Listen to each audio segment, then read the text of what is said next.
Hey, good morning. Good morning. Has anyone heard the latest on Eric Adams? I think we're going to jump in there first. He made some interesting, I guess you could take it as a threat against I guess you could say Kathy Hochul. It almost kind of reminds me of a kind of the threat of Gaddafi when Gaddafi was killed. Let me see if I can pull a clip up from Eric Adams here. A lot of interesting news here. Some of this stuff we'll probably cover on Be Brave show as well. So let me know if my mic and everything is good here. Let me see if I can find this video here from Eric Adams. If I can, I'm going to keep moving on. But they're thinking about removing Eric Adams, and I'm going to bring up here's a video here where they're thinking about removing Eric Adams. Give me 1 second. Get this window up. Get this window up here. Is that?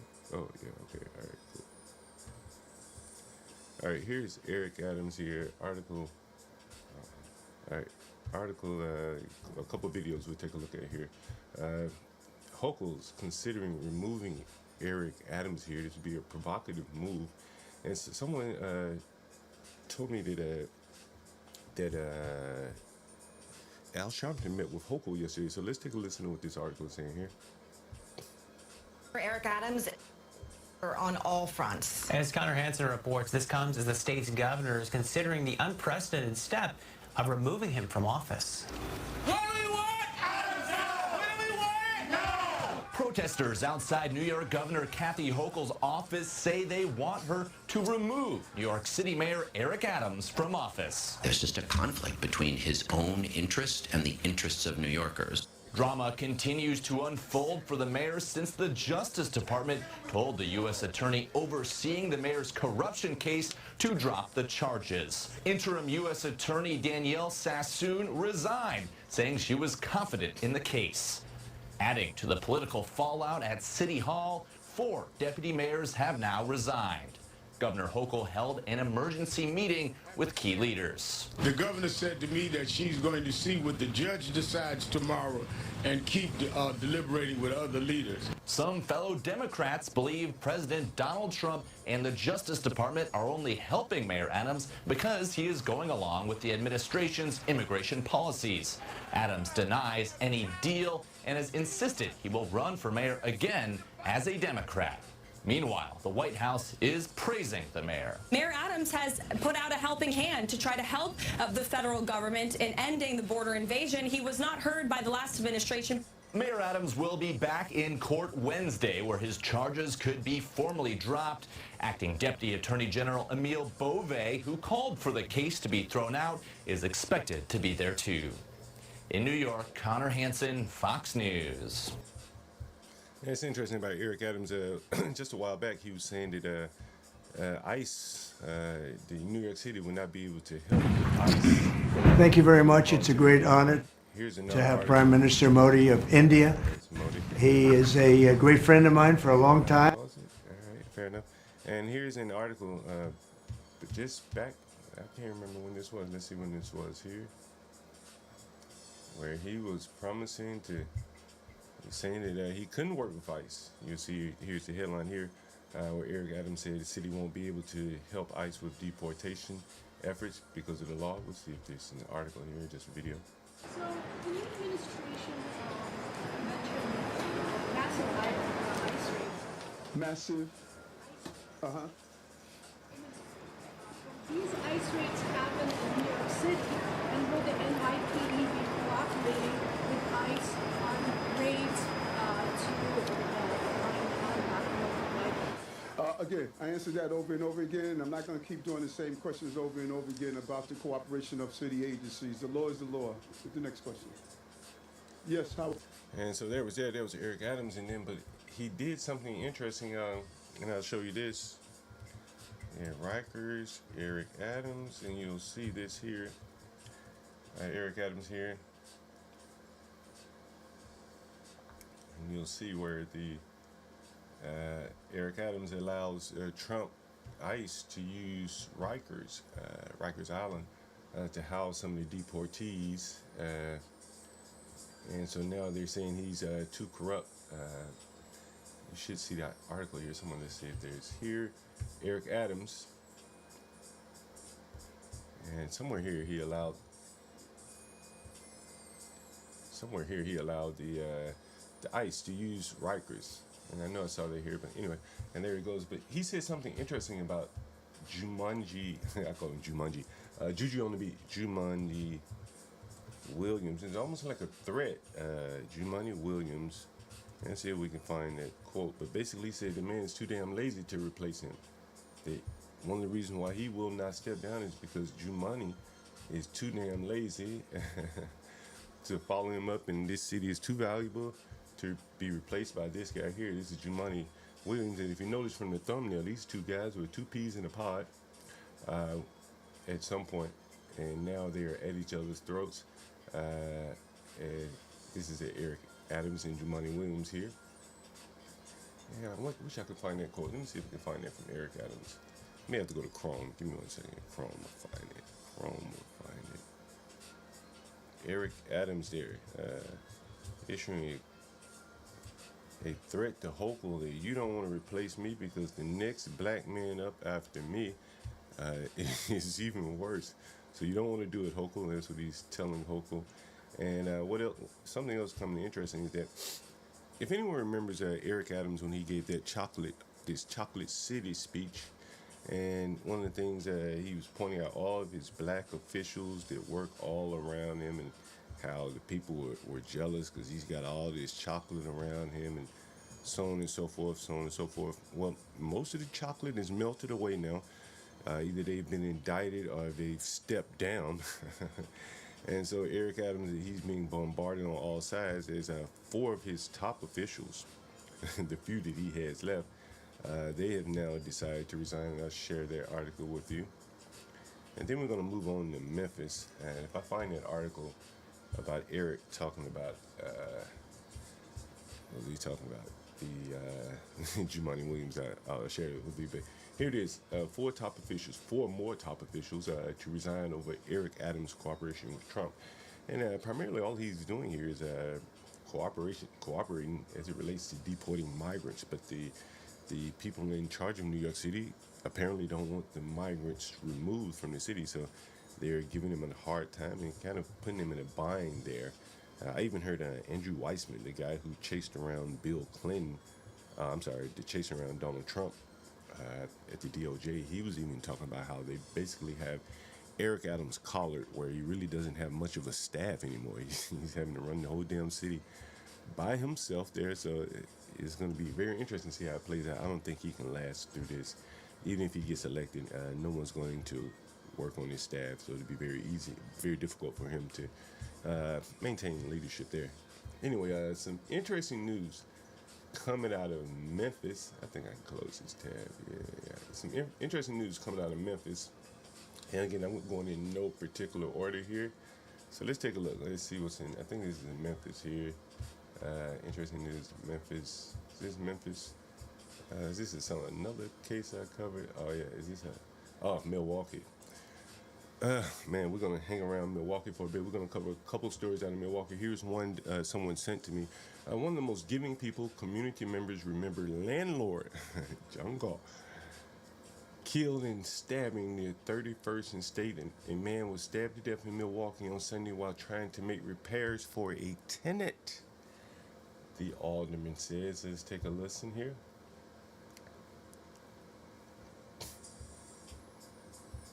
Inflation and economic uncertainty have affected all of us. But if you have a structured settlement or annuity, J.G. Wentworth can help you get a lump sum of cash now in exchange for some or all of your future payments. J.G. Wentworth has helped individuals get over $290 million in the past year alone. So why live month to month in these uncertain economic times? Call J.G. Wentworth today at 877-CASH-NOW and get the cash you need now from your structured settlement. Call now.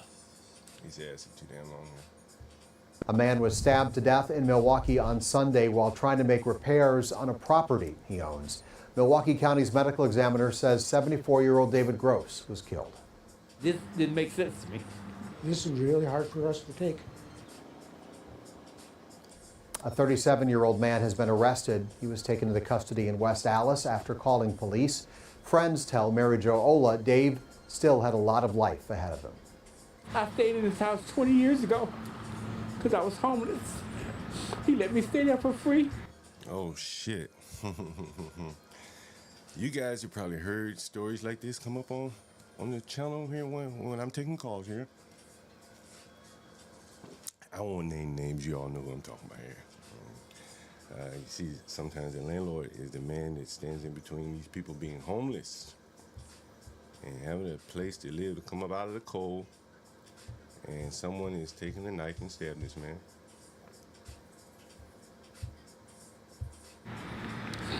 I stayed for about 2 years. I got myself together. Charles Harrisuela was beside himself, telling me about the kindness that Dave Gross showed him. Since then, they remained friends. The last time I talked to him was Thursday, and I'm sorry for tearing up, but it's hitting me now that it really happened. Dave was one of the most giving people that I have ever known. Scott Whitty shares his grief. He says Dave was a neighbor and a friend who went out of his way to help him and others. I just can't imagine that tomorrow I won't be able to go over and see him and talk with him about all kinds of things or help him with a little something. Dave rented out properties in Milwaukee's Concordia Historic District where he lived. Tenants and neighbors tell TMJ4 that he was friendly and knew how to fix just about everything. If he didn't know how, he would learn, like when he built this fence. He was a huge contributor to the neighborhood and really a great guy to know. District 4 Alderman Robert Bauman has known Dave since 1997. They often talked house projects and the neighborhood. He says Dave was helping a tenant when he was attacked. In shock, the alderman wonders what could have possibly led to this violence. Was there some trigger that would cause one human being to strangle and stab someone who was just in their presence to help them out, to repair an appliance? Neighbors want to make it clear that people take pride in this close-knit community. Scott says there are conversations about honoring Dave by doing good deeds for others. Maybe that's the biggest thing that we can do, be inspired by who he was. Charges for the suspect are under review. In Milwaukee, Mary Jo Ola, TMJ4 News. Well, I just say, at least, damn, they caught the guy, at least. Damn, at least that's some good news. Some news coming out of, we're going to stay in Wisconsin here for a bit. Let me know if my volume is better here. Take a look at this. Also coming out of Wisconsin, kind of on the other side of life here.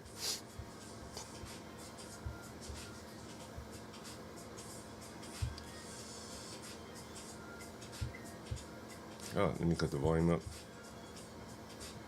And here's a black man that was just walking around Milwaukee with a gun here. And you can probably see the video here. He's walking around with a gun, a rifle, and it's snowy streets here. And then there's an update to the story. Let me see if I can pull up the update here. Here's the guy. Give me 1 second. So the Milwaukee guy, he was a woke black gunman apparently. And he's not awake anymore. Let me play that link for you. And then there's some commentary about the guy.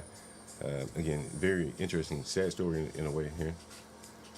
During the lunch hour Thursday, surveillance video recorded 24-year-old Isaiah Stott walking at least 3 blocks on Wisconsin Avenue with a rifle. Cell phone video shows him shooting it randomly up into the air. So you thought that he shot the Methodist church? I didn't know what happened. We heard the noise, it sounded like something hit the building, and I saw him with a gun walking. Police say Stott shot an officer before police shot and killed him. Multiple sources tell 12 News the officer shot in the chest and leg and is expected to survive. 12 News has also learned Stott was a U.S. Marine Corps veteran. He was discharged before the end of his contract. The military saying his service was, quote, incongruent with the Marine Corps expectations and standards. Online court records show he has no criminal record in Wisconsin, and video from what appears to be his Facebook account shows him wearing what looks to be the same sweatshirt as yesterday. I'm gonna go ahead and make this now, just because a lot of dumb shit probably gonna happen. The difficult to decipher soliloquies all posted on that Facebook page recently. 12 News spoke to his brother off camera, shocked that it happened, saying this is not like him and something changed all in the last week. Sometimes the crazy people ain't that crazy. Sometimes they just see a different kind of truth, and, it takes some time for people to wake up to it.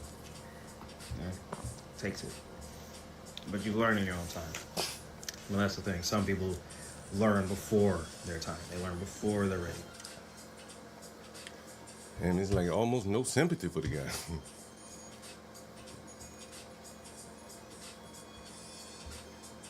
I don't know if the volume cut out or what on this. Is the volume? Him. Oh, Multiple okay. So the sources volume tell cut 12 out on News the that. officer Anyway, so that was that guy. And you can see he's kind of woke. I think there's some videos of him talking about how woke he was. Let's see. Is this the video? This may be the video talking. Yeah, this is his website here. A former Marine. Former Marine here.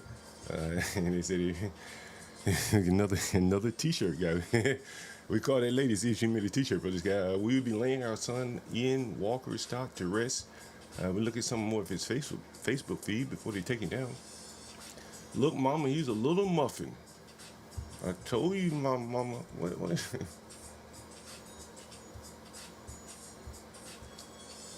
Lord have mercy. We love you so much, cousin. Get your red muffin.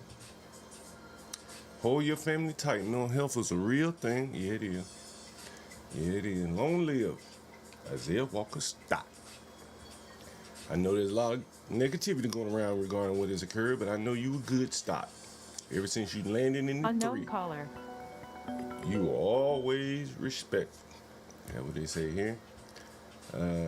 Another one, Isaiah, one of the most kind and thoughtful people I've met in middle school. Well, he ain't in middle school no more. Something went wrong. I'm sorry your mental health wasn't taken more seriously. And on it went there. Apparently he was mental. Man, you know, yeah, I'm jumping all over the place. There's so many good things in the news here. Some people say he was a trans. Was he training? Was the boy training? Couldn't be a training. Couldn't be a training. They said they blamed the VA for what happened. All right, VA it is. There he is again. The nigga didn't have a coat on. It looks cold out there too. And he was injured. Damn, I'm surprised the officer lived with a shot to the chest with a rifle there. But anyway, enough about him. Staying in the Midwest here. Here's another interesting story. Let's see if I have this. Yeah, let's see. We'll start up here.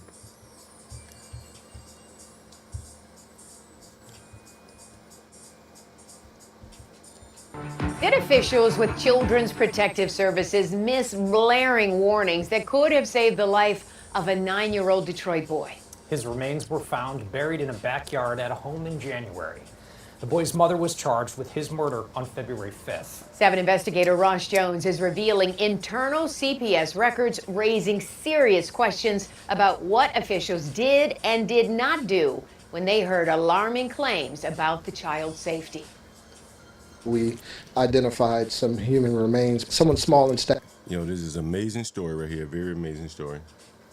Extremely sad day. The scene at Woodingham and St. Martin's in Detroit was enough to shake even career police officers. The body of a child found buried in a shallow grave. This case is rather shocking. In my 27-year career, I don't remember seeing anything like this. It took days for officers to determine that the boy was 9-year-old Zamar King, murdered, prosecutors say, by his mother, Brandy Pierce. It's alleged that she purchased a shovel.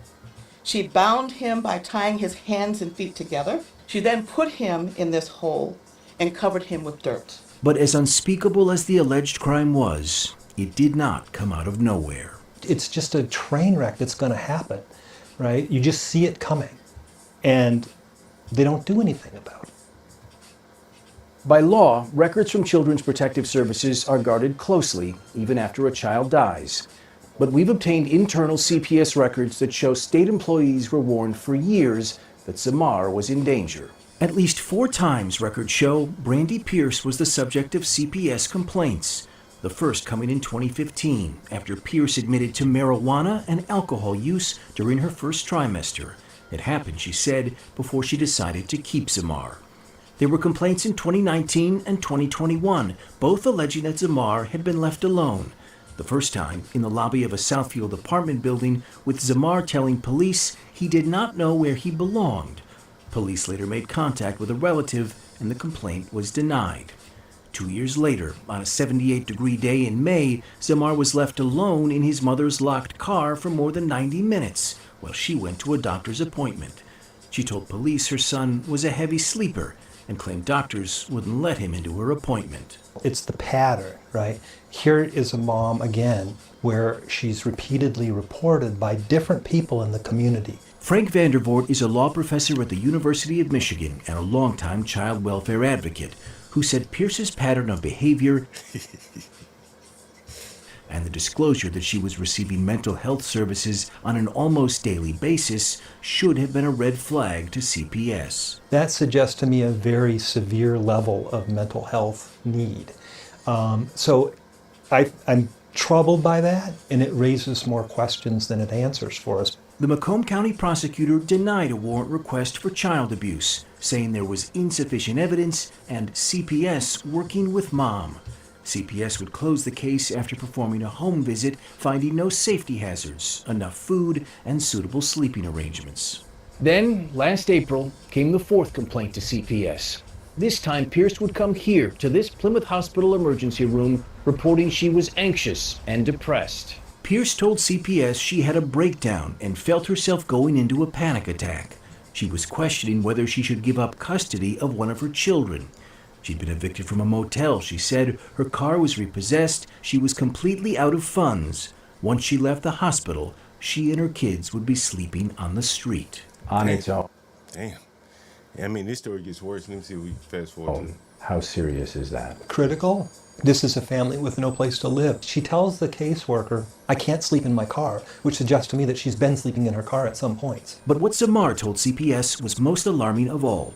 He had not been to school in over a year, he said, and doesn't always have food to eat. He said his mother beat him with a belt, that she's choked him with her hands, and that she wants to kill him. Any rational, normal person walking out on the street hearing this would be completely alarmed by what they're hearing.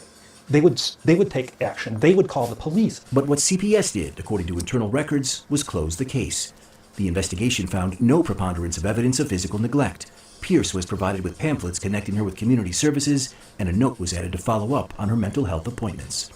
6 months later, after Zamar reported that his mother choked and wanted to kill him, prosecutors say she did. It's alleged that she killed him and that the cause of death found by the medical examiner was smothering and neck compression. CPS records show that the family was placed at a homeless shelter after that final complaint last April. It is not clear how long they were there. Then in December, Brandy Pierce was found in Georgia. She was arrested after someone reported finding her other child, a 3-year-old, locked in a car alone. Police said again? Temperatures were in the 40s, the child was nude, and there was feces and a deflated air mattress in the vehicle. Citing state and federal law, CPS said they could not comment on this. He said feces. Now, I done had a whole 2 weeks full of feces. Hell, a whole month talking about feces, and we back at it again. Case, but they are heartbroken by Zamar's death and are committed to ensuring the health and safety of all children.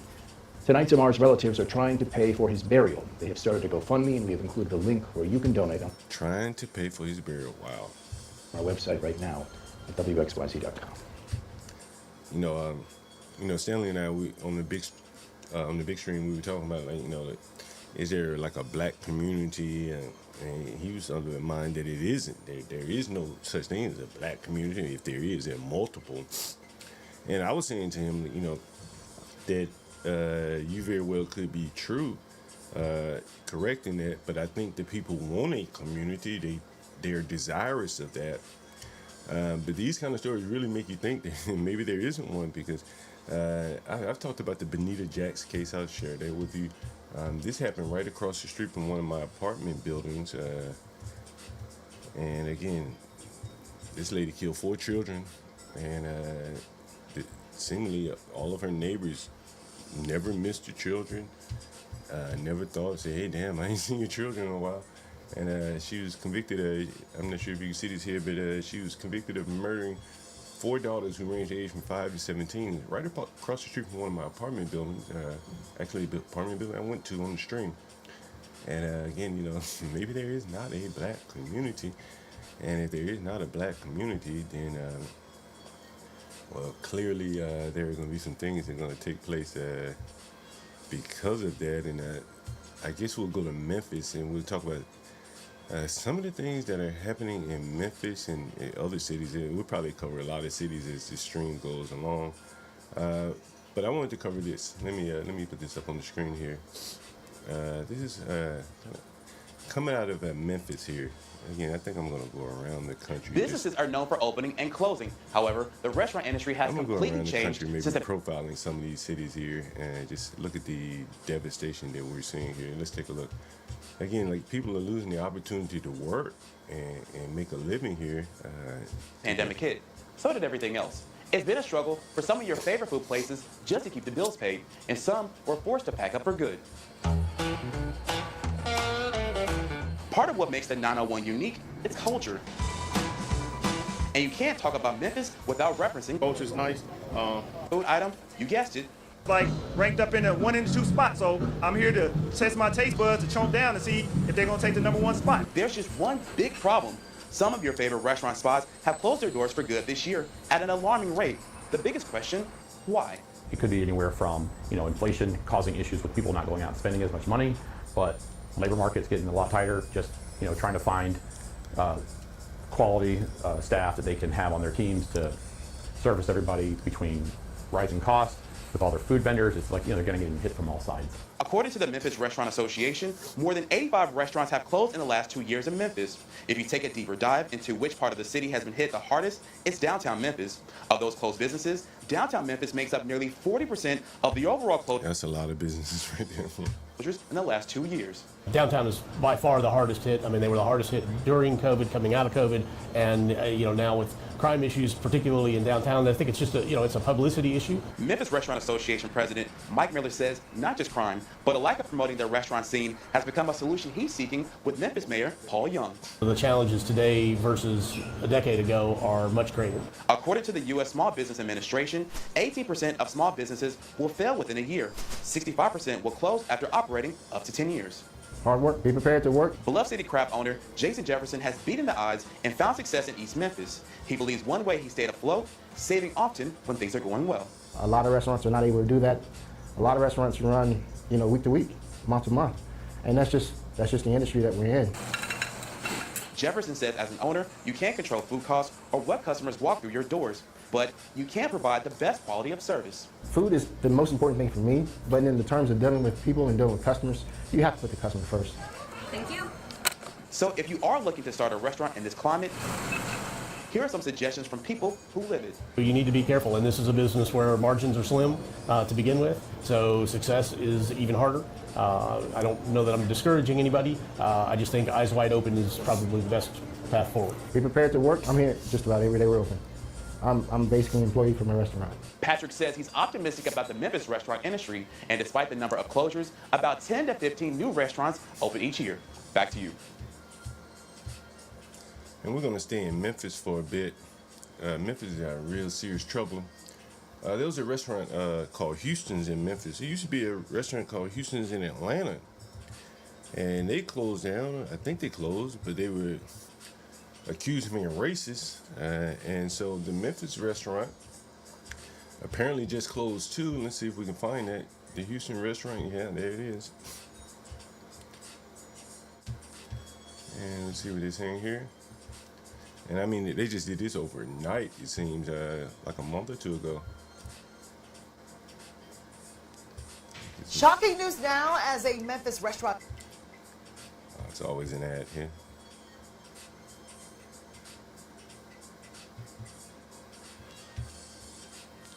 Staple announces it's closed its doors. Talking about Houston's. Yeah, they made the announcement today on its website. The restaurant citing public safety and staffing as reasons for the closure.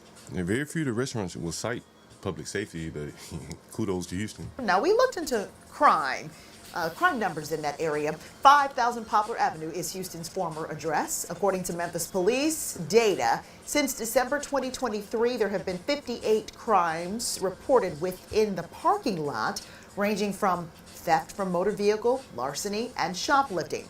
We asked MPD to share reports specific to the restaurant. They only found 2 reports from incidents directly inside Houston's in the past year. We spoke to a longtime customer who's... Hey, that doesn't matter what happened inside. Like, all around outside, you got to get there first, right? Still can't believe the restaurant is closed for good. If you come to Houston's to dine, then you know they have security. Every time I've come, I've seen security here, so I can't believe... That doesn't surprise her. Like, shit, lady, that's part of the problem. They gotta have security just to run a damn restaurant. Believe that it's a public safety issue, and I've been coming here for many years. This is one of my favorite spots, like a weekly spot for me. Well, why don't you open it? It's closed now. Here's your opportunity. Former Memphis Mayor Willie Harrington said, quote, "I am saddened to hear about my favorite restaurant closing in Memphis. Many of the regulars saw this coming. This closure is not good for the city's image," end quote. And I think Houston's closed in Make Nashville. friends, had fun, too. Let me pause that. I want to say Houston's closed in Nashville too. So this is not a new thing for Houston. They've tried these inner cities, and it just doesn't seem to be working for them. And anyway,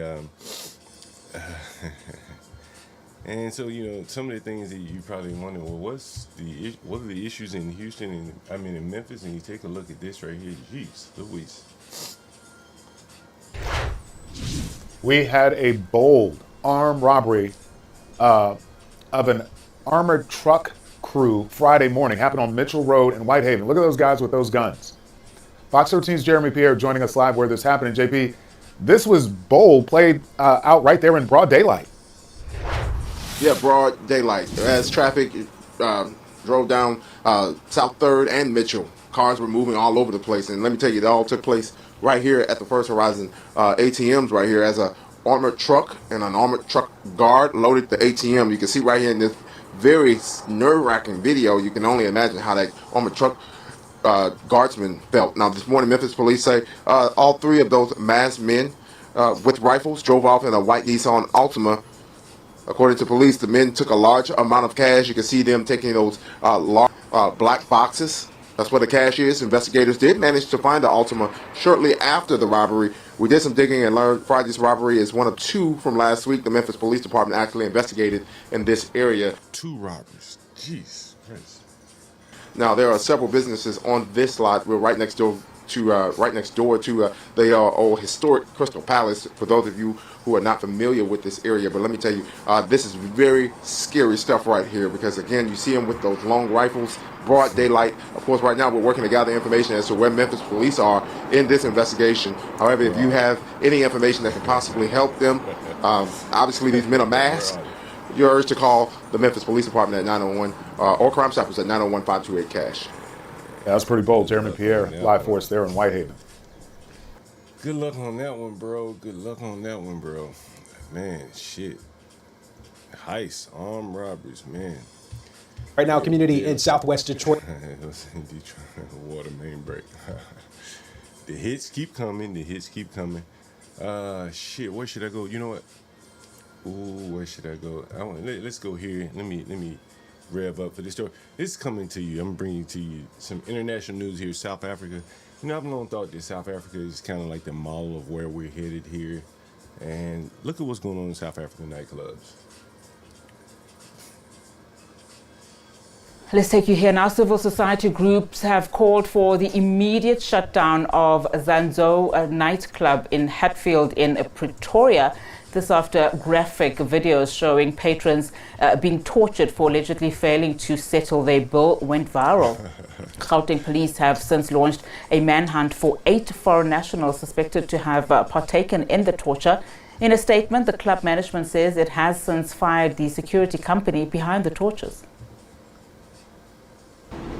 South Africans are still reeling with shock after seeing viral videos showing security guards at this particular club actually torturing their patrons, allegedly for failing to pay for their bail. Well, the club itself has since issued a statement saying that those torture videos are not related to an incident of not paying bills, saying that there could have been an incident where a cell phone was stolen, and that's how it ended up with some. Now, I've seen these videos. I can't show them. DJ MFV, you like that? I like that. This is my favorite theme song, by the way. Yeah, I can't show this video, but apparently they're torturing people for not paying their fare. They go in these bars, they drink, and then they don't pay their fare, so they take them in the back and torture their ass. And some people have alleged sex trafficking. But there is a racial component to this as well. South Africa, ladies and gentlemen, Zanzu.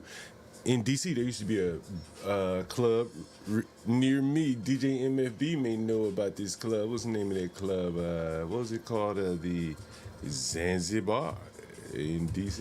You may remember that. The Zanzibar on the waterfront, but this is the Zanzoo. So we're on the Zanzoo here.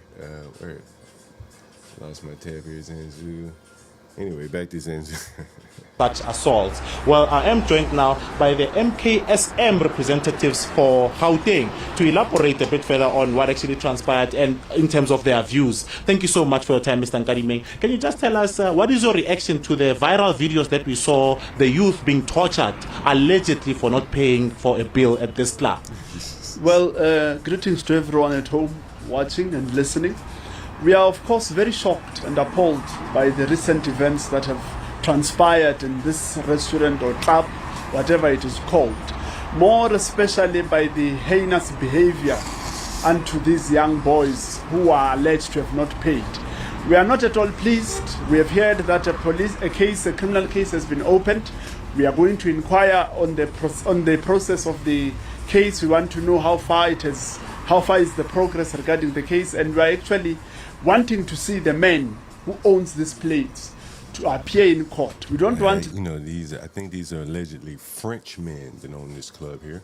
The securities or anyone else but the man to appear in the courts and to take action on behalf of his own securities. His securities must have acted on the instruction of management, not on their own doing or on their own accord.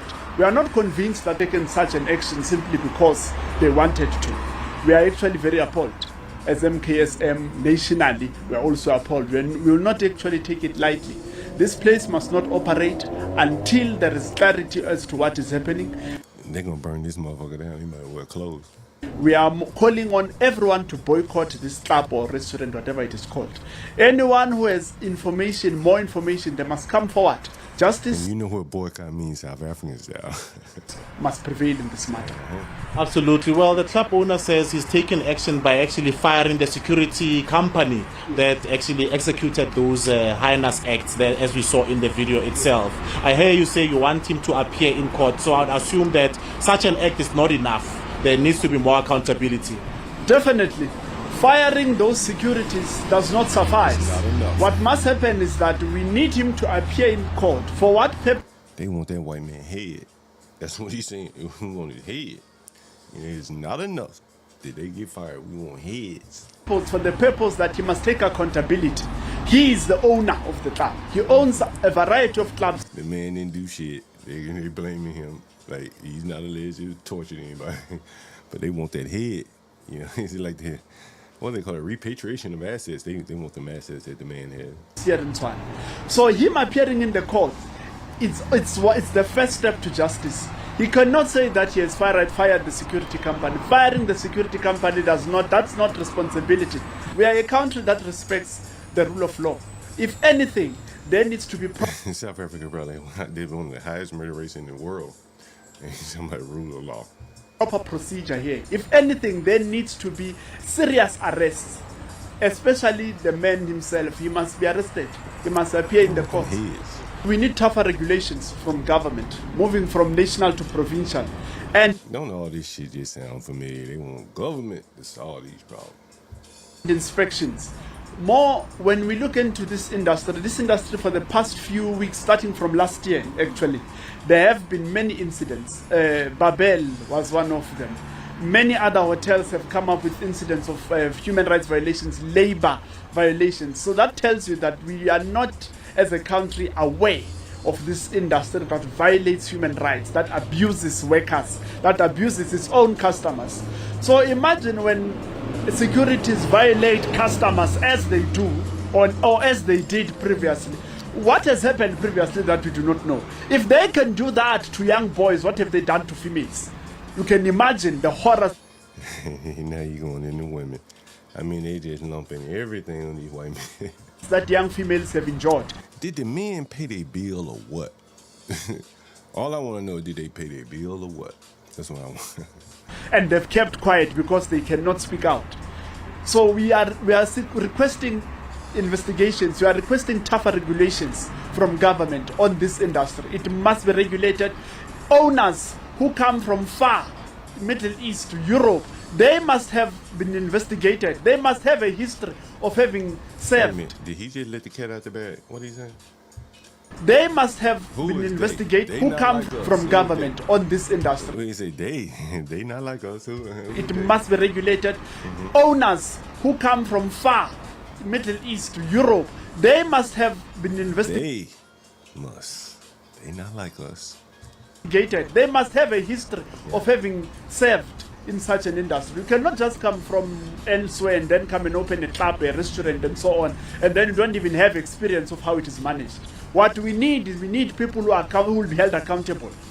Absolutely. Thank you very much. Well, as you can hear, that's Umkhonto Wesizwe, student movement convener here in Gauteng, actually saying that more investigations should be done to ascertain as to whether there are other incidents that have actually transpired. As we know that the former bodyguard or the former bouncer who was actually filming those videos is saying he has over 75 other videos similar to the one that's actually gone viral, saying that he will definitely release them, even though at the moment he's in hiding as he's afraid that there are some alleged death threats that have been issued. The bodyguard is a black guy, by the way. We may play some of his videos Against him. We will definitely follow this closely, and hopefully we could get you some of the people that were at the receiving end of the acts of violence from this club. And with that, it's back to you in studio. And here's that bodyguard. We'll play a little bit of what he's saying here. It's one about hopefully we can understand what the fuck he's saying. Listen.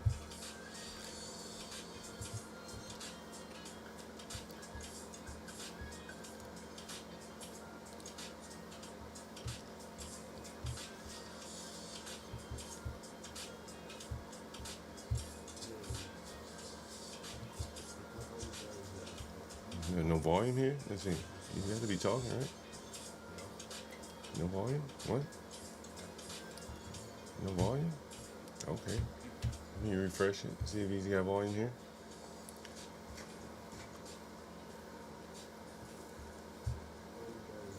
Nigga almost got a lag coming up out of South Africa. Nowhere? 4,912 Shane. What the hell? Someone calling me. Yeah, this damn video is a little too low for me to hear. So I'm gonna pause that and get to the next one. Let's see. There's some more stuff about this club. This is very interesting. Looks like they've declared the club a crime scene. This video may be better. Let's see if this one plays better. It's the same bodyguard here at the club. Here he is.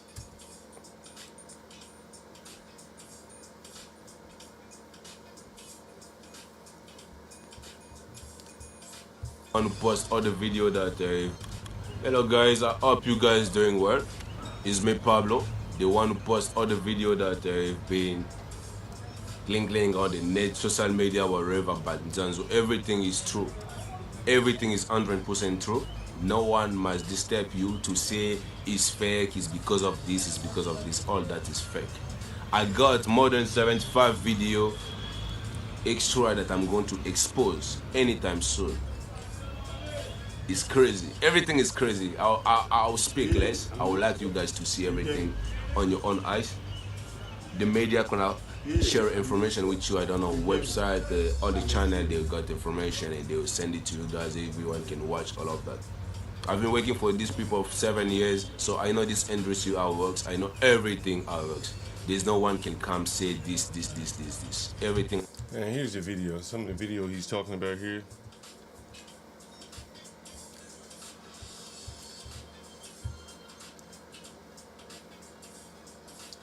I think this is it. This is the video, yeah. And this is the main video I think that they are talking about here. Let me see if I can maximize this. Yeah. This is the video they're talking about is going around South Africa here. These men are being tortured in the club. Okay. I don't want anything from you, and I won't do anything from people like you. I don't want anything from you. And so that's the video there. Allegedly, these men, some are saying they didn't pay their bill, others trying to say that there's some trafficking going on at this club here, and I think they're trying to attach the government with the club, saying it's sex trafficking, and the politicians are involved. So anyway, very interesting news coming out of South Africa. This morning I woke up to some news that was very, I ain't gonna say it's interesting, but what I will say, it was somewhat disturbing. And let me see if I can pull it up for you. Maybe I have it in my email. Give me 1 second. Coming out of Baltimore, you can see the title in the see it in the title here. Baltimore teacher killed. This shit is amazing right here. This shit is amazing when you see it. I'm searching the wrong tab. I probably have it open. Let's see. I have it open. Let's see. Is this it? Yeah, this may be it right here. Yeah, this is it. Baltimore teacher killed. Yeah, this is it, right? Teacher's aide, by the way. My bad. Teacher's aide, to be correct here. And I want you to just take a listen. Let's see if this video will play. CBS News reporting. If it'll ever load here. 4,912 Shane. Yeah, get out of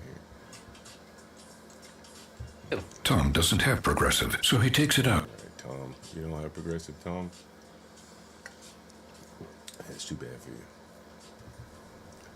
you. Anyway. Progressive called me back about the claim I filed. Support when you need it. I wonder what that's like, huh? In my office. No, Tom. Don't be passive progressive. This is bad, right? Switch to get good coverage and savings for yourself. Tonight, the family of Antoinette Tunstall Jennings pleading for answers. They share new details with us now after a triple shooting that shocked neighbors right near York Road. The 52-year-old was shot and killed last night after a basketball game at Tunbridge School. It's a story we first brought to you last night as breaking news at 11. And we have learned more about the other victims involved in this shooting. As the family tells us, 5 people were in the car at the time. 2 of Antoinette's kids, including her son, who was shot and is now out of surgery tonight. 2 of her grandkids as well, ages 4 and 11, both grazed by bullets. Kelsey Kushner is live tonight. Kelsey, you sat down with the family, who says this all stemmed from a fight at a basketball game. Rick, Antoinette's cousin says that this is a senseless act of violence. He says she was doing what grandmothers do, which is watching her grandchild play basketball on Wednesday night when this all happened. He says that he's now calling for whoever did this to come forward. The life. She was the life of the party. Christopher Swain says the pain of losing his cousin, Antoinette Tunstall Jennings, is still fresh. Do you remember the last thing you said to her? I love you. Swain says Jennings was at her grandchild's basketball game at Tunbridge School Wednesday night when a fight broke out in the gym. 30 minutes later, surveillance video shows Jennings at a stoplight 5 blocks away. Yo, this shit is amazing right here. Yo, watch these 2 guys walking up to this, I think it's the black car right here. And this is the teacher's aide in the car with children. Oh man, this is amazing. Baltimore, Ryan's hometown. When 2 people approached her car and opened fire. This stemmed from a fight from a basketball game. A game. This is a hard pill to swallow. It feels like a dream. It feels like a bad dream that we just can't wake up from. Swain says Jennings was in the car with her 2 kids and 2 grandkids. Her 29-year-old son was shot and is now recovering at the hospital. Her 4-year-old grandson and 11-year-old granddaughter were both grazed by bullets. Jennings died at the scene. They took a life that we could never get back. That we could never get back. Jennings was a 52-year-old pre-K para-educator at Waverly. Swain says she was also a mother, a friend, a sister, and a daughter. Her family is now pleading for the killer to come forward. We want the right person, the right person's charged for this. We want them to face justice. We want them to not feel, but understand the pain that they have caused this family. Oops.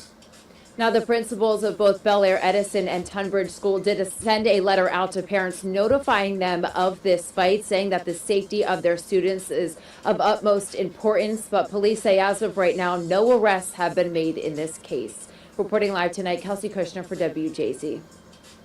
It's a horrible story. Kelsey, thank you.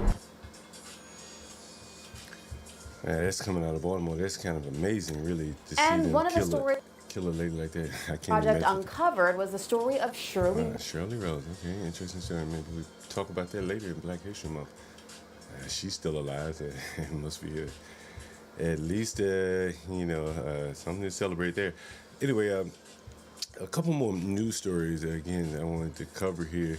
How many of you guys have watched Captain America?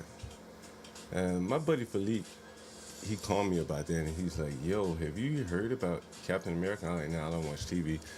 And so he was telling me about all the fallout from Captain America. First, there was, I guess, the Captain America guy, the main actor in the movie. And then he was telling me, he later told me that there was an issue with the director as well. And I started looking into it. I said, damn, the director of Captain America is a Nigerian? I'm not sure how many of you knew that. But anyway, so I'll pull this guy up. His name is Julian Ona. And it looks like he's a Tisch School graduate. And I'll pull him up here. And here he is here for you to see. Julius Ona to direct Bad Genius. Well, this is one of his earlier movies. I've never heard of Bad Genius. Looks like he's a Tisch School grad. And here's another article about him here. And then I'm going to pull up some articles about, oh yeah, that's the same article there. And so here's some reviews about this movie here that he's created. And I'm not sure if you've seen the movie, let me know in the chat. What did you think about the movie? But apparently he had a terrible time directing the movie and a terrible time with the movie and like the simplistic nature of it. So tell me what you guys think. Here's one tweet about it. A Marvel crew member says that Captain America Brave New World was allegedly the most tense set they worked on. The entire sequences shot were completely cut. I think everyone on the crew knew this is probably not going to be a good film. And there's a picture of Captain America there. The preview screams underwhelming, blah, blah, blah. Let's see. I haven't seen many of the preview. I haven't even seen the movie, to be honest with you. But, it's just like another one of those things where seemingly an element of diversity has crept into the movie-making industry. And so we have this Nigerian, rather inexperienced director directing a juggernaut of sort. And seemingly it didn't go his way. And there are some rumors that he was fired before he was able to actually make the movie. And I'll pull up some of those rumors right there.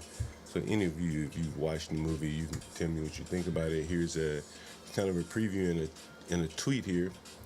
He seems like a really nice guy, but he simply lacks the sauce needed for a Sam trilogy.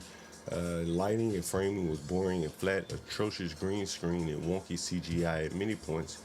Gotta aim higher and get someone who gives Sam the absolute best he deserves. And it looks like this must be from the movie here. Captain America. Another clear example of the Brads hiring small-time developers with little experience, directors with little experience, who aren't up to the task of taking on such a big movie if they're going to survive post-Secret Wars, blah, blah, blah. They need big names, he says. And, yeah, so not much there. But again, if you've seen the movie and you have any thoughts about it, I'm curious to know, is this like another example of diversity weaving its way into the movie business and not working out very well? Here's another example, just more about the movie here, and kind of the critics are coming out here. This is from Game Reactor, another site here, and they're saying basically more of the same. That here, Brave New World, one of Marvel's worst films, according to critics. Again, that's Game Reactor. So we've seen it with the Super Bowl, and we're seeing it here. And here's something interesting that I saw about the movie. Just one of those things. You're making an international movie. This is apparently a big franchise here, the Marvel movie. And here is the actor, and here he is right here. important for black kids to look and it's not even especially black kids. I think it's very important for black kids to look and see someone that they can emulate and walk behind and be proud of. But also, I think it's very important for young white, Latino, and Asian kids to look up to somebody that they can emulate and be proud of. When I was a kid, I didn't think about Christopher Reeves being white. Christopher Reeves was my Superman. Period. I don't even know what planet Superman was from. I know I had never been there, but he was still my Superman because of the humanity of the character. That's what's most important. Well, you know, one of the first conversations I had with Marvel was about The Day of the Jackal. You know, this movie is an action thriller with political and paranoid undertones, and that's a great movie that we started with. And then we talked about Les Samurai, we talked about Point Blank, all these great classic 60s and 70s thrillers. So that really helped create a visual language and a tone for this movie, a sense of suspicion. And that was also awesome for our Sam Wilson, who's this grounded Captain America whose superpower is empathy. So to put him in an environment that's full of suspicion and tension, mistrust of other individuals, it was just a great way to tell the story.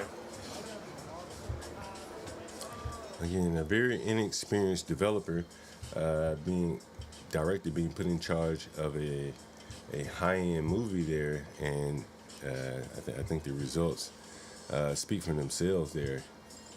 And again, you know, there was a plane crash just the other day. I think it was a Delta plane.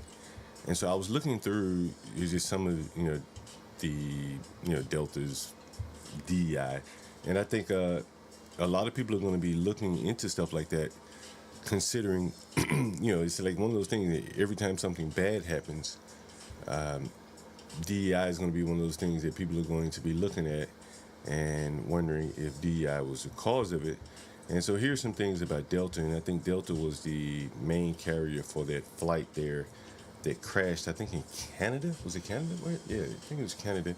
And here's the article here. What? Nothing to see here? Can't be. Let me see. All right. Surely they didn't delete it. All right, there. There it is. All right, fair enough. All right, here it is.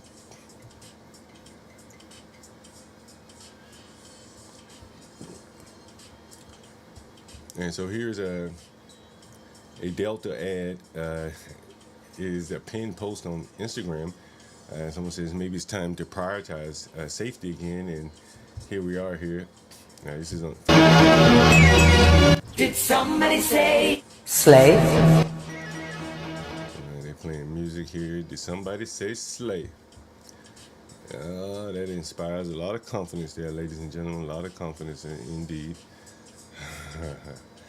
Did somebody say slave?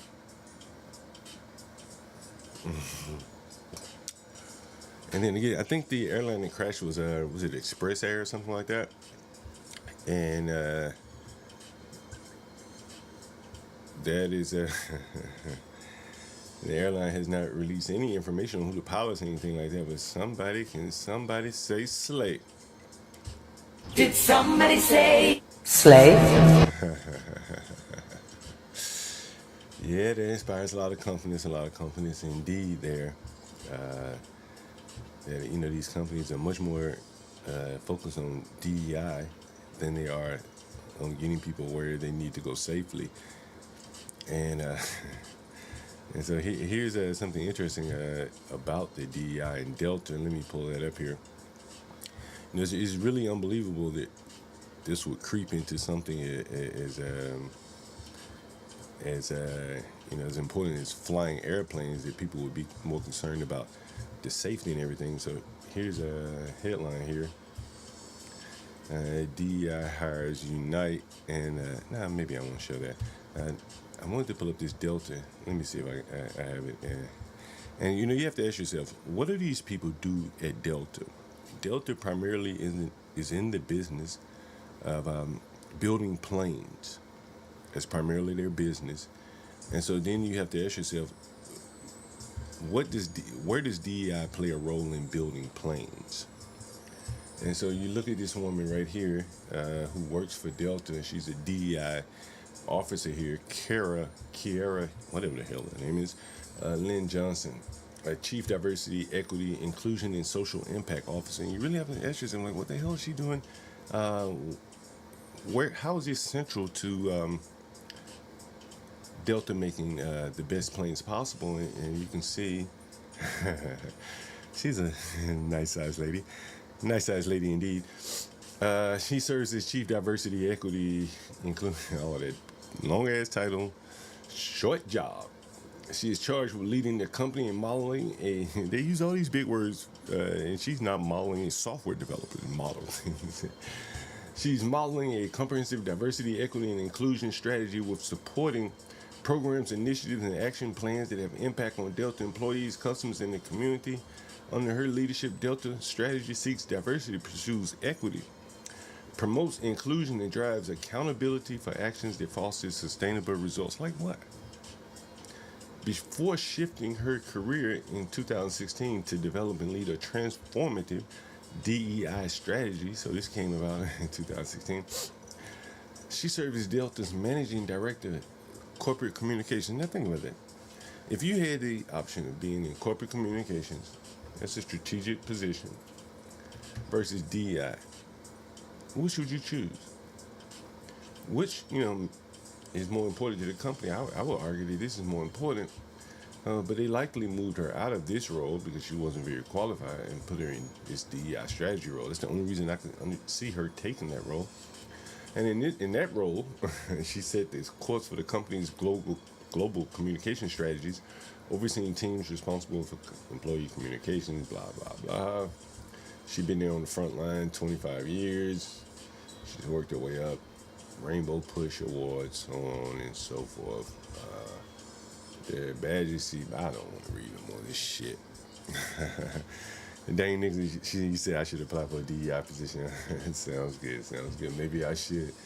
But these people are basically creating an environment where everyone's going to be looking to see if DEI was the cause of any tragedy that happens. And again, the position is not very central to the organization's mission. And so they have to be sitting there most of the day or going to meetings where they really don't have much to offer in terms of what's important for the company. And I wouldn't even want to do that job. I don't know how they do it, but kudos to them. I guess they have to make a living. And that's what it is. So here's the tweet that I was looking for about Delta Airlines, and here it is here. Delta Airlines apparently has a subsidiary airline, Endeavor, and that was the plane that crashed and turned upside down. And this is the staff here. If you can see the staff, and let's see if you can see the staff. And this is the staff here. We're committed to delivering more unmanned, that means no man on the plane, flights like these. As a proud partner of women in aviation, we can inspire more girls to explore aviation careers. I fly EDV, STEM, and buckle up, ladies and gentlemen. Your flight is unmanned today. There you go. And so that's the airplane there, Endeavor Air, that crashed.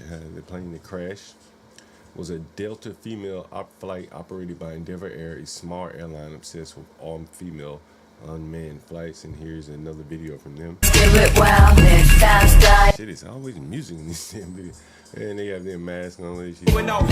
She mumbling through her mask there. Look, the whole crew. The whole crew with masks on. And ladies and gentlemen, would you fly on a plane like this? I'm just curious. A company so obsessed with one sex. Man, this is amazing. They're just going to overlook all the good male pilots? Is that right? Yeah, what are they saying, man? Like it's hard? Damn, it's always music with these women. Always fucking music with these women, I'll tell you, every day. Herman in the chat just sent me an update to an article. I guess it's an update to an article that I just mentioned here. Let me see here. Let me see if I can pull that up. Pull that up.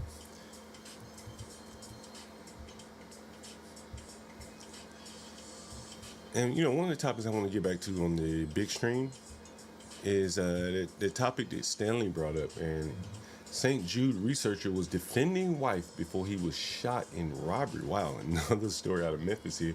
I'm not sure if Herman is out of Memphis or not. Let me see. Herman, you from Memphis? Hey, what's up, Kim? Kim Warfield, what's going on?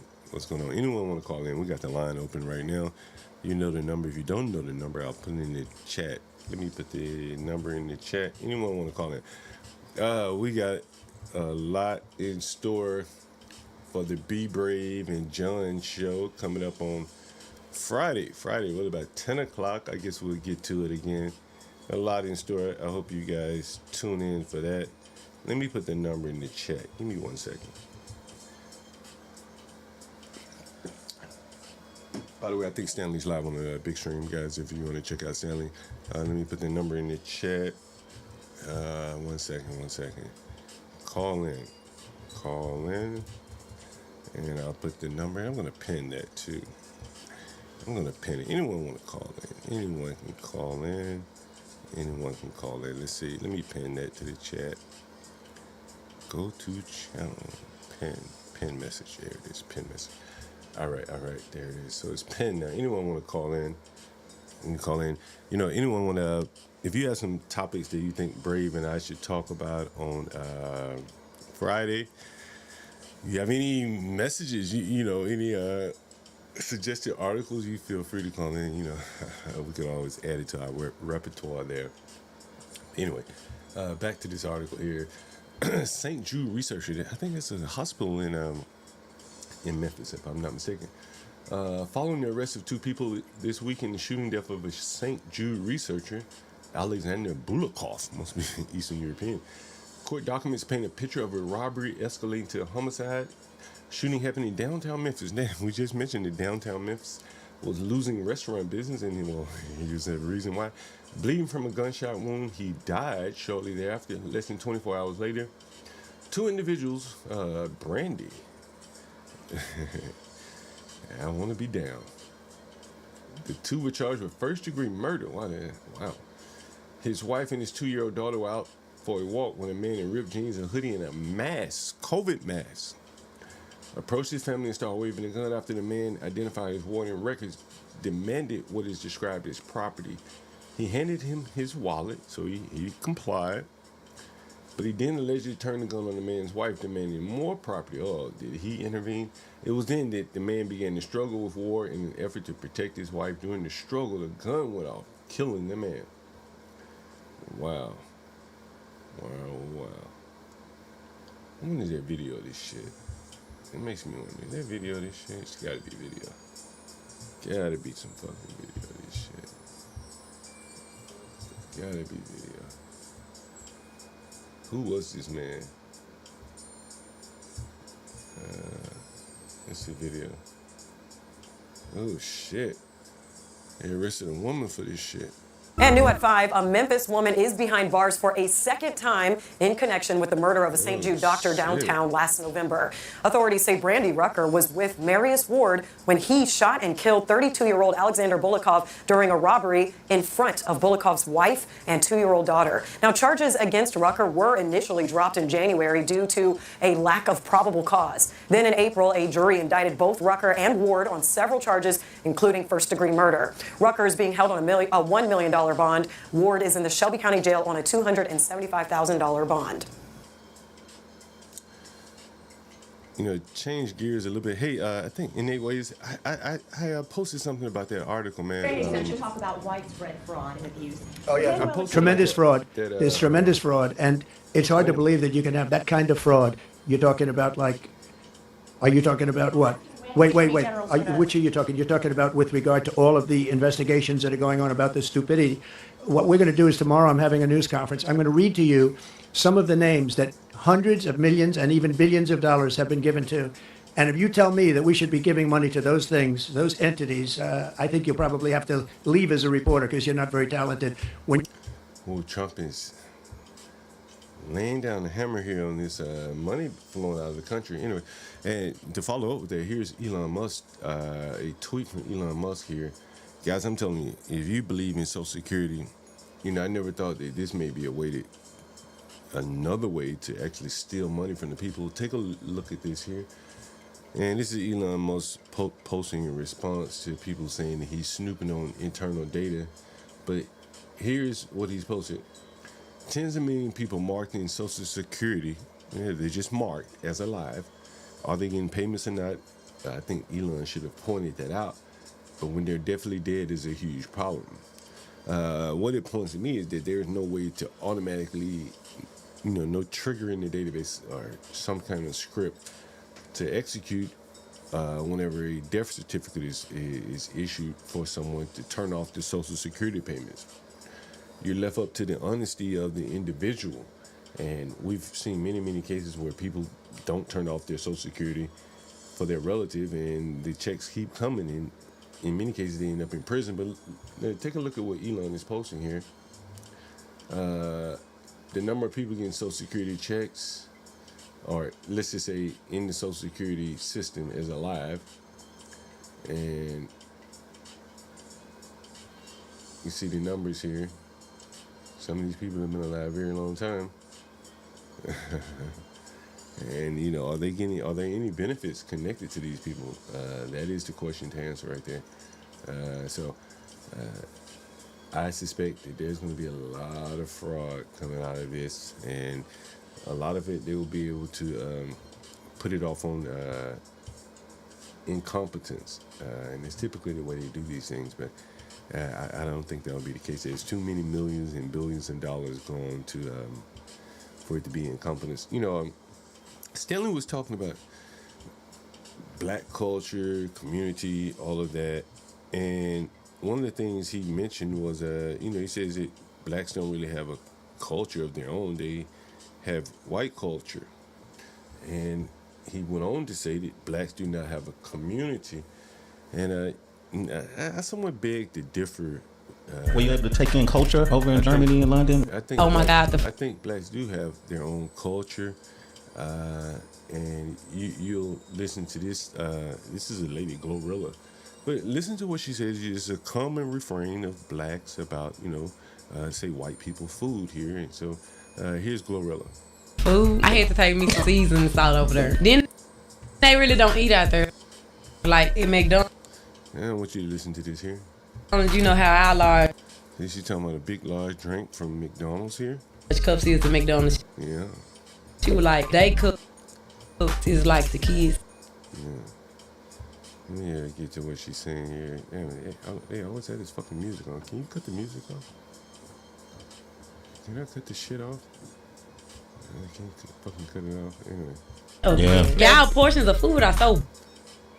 And she's talking about going out of the country to Germany or whatever and eating in McDonald's. But there was something else she said, and I've been pointing it out for quite a while now. And I want you to listen to what she says here. Didn't see no fat people out there. She said she didn't see any fat people out there. And then what else did she say? She said, how to cook though. She said, I know how to cook though, but she said, I don't cook. Let me see if I can get her to say that. All right. I don't be cooking, but I don't be cooking. That's what she said. I know. And that is true. That's very, very true. Let's see. Someone's calling me. Asking can I call him back? Let's see who the fuck that was. Let's see who that was. Anyway, yeah. And again, we were watching Pop the Balloon the other day. We have a caller here.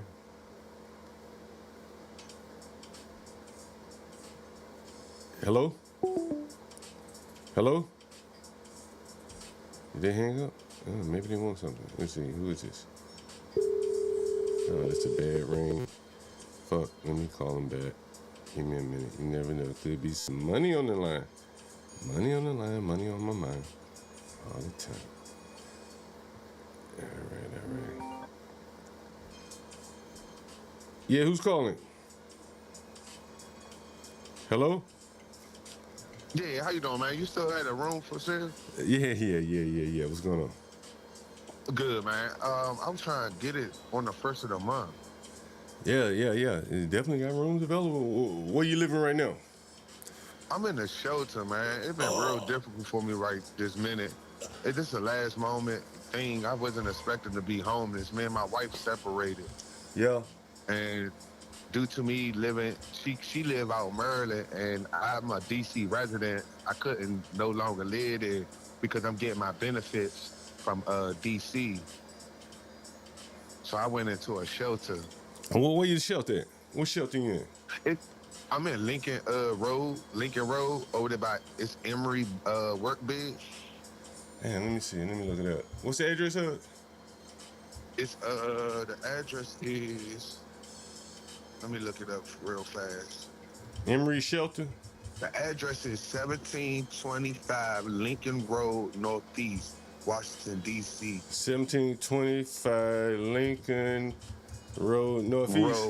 Northeast? Yeah. Okay.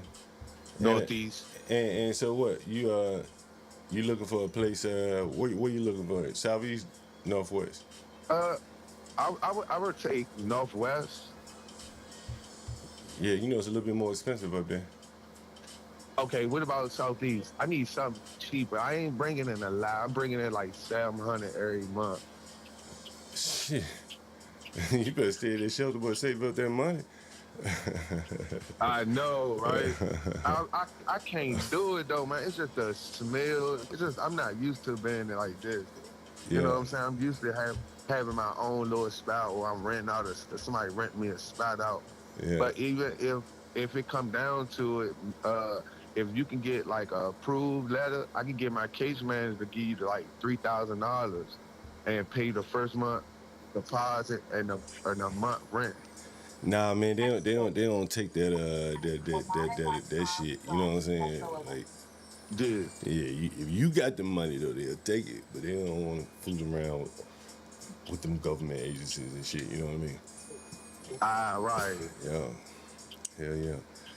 Yeah, but shit, man, the $700, bro, you gonna have a hard way to go either way it goes. That's all you bringing in? Yeah, at this moment. Where you working? I don't work. I'm on disability. Oh shit, that's all they send you is $700 a month? Hey, what you on disability for? I get for learning disability and mental health. Well, what's your learning disability? If you don't mind me asking. I can't read and write. Oh, okay, damn. How old are you? How old are you? I'm 34. Cause you speak real well. How the hell you can't read and write? Yeah, because I speak real well. Because I went to speech class, and I pick up words. Oh, okay, but you just can't read. You can't read I it, can't but put you nothing on paper. Get the fuck. Man, that's crazy. Yeah. It's always been like that for you, or did it just not start happening? Nah, it always since a little kid, I used to get bullied and hide in elementary, hide from my classmates. Yeah. And I used to hide, and then instead of me being in class learning, because I'm getting picked on and bullied, I just hide from them. You grew up here in DC? Yeah, I used to live in Southeast Congress Park. Wait, oh shit, that's right up the street from me, bro. I'm on Congress, my damn self. Shit. Yeah, that's where I used to live at. Shit, I know Congress that. Heights. Hey, yeah, nigga, that be over here all the time. I went to Malcolm X. Now, what is it? Elementary School. What is it? Malcolm X.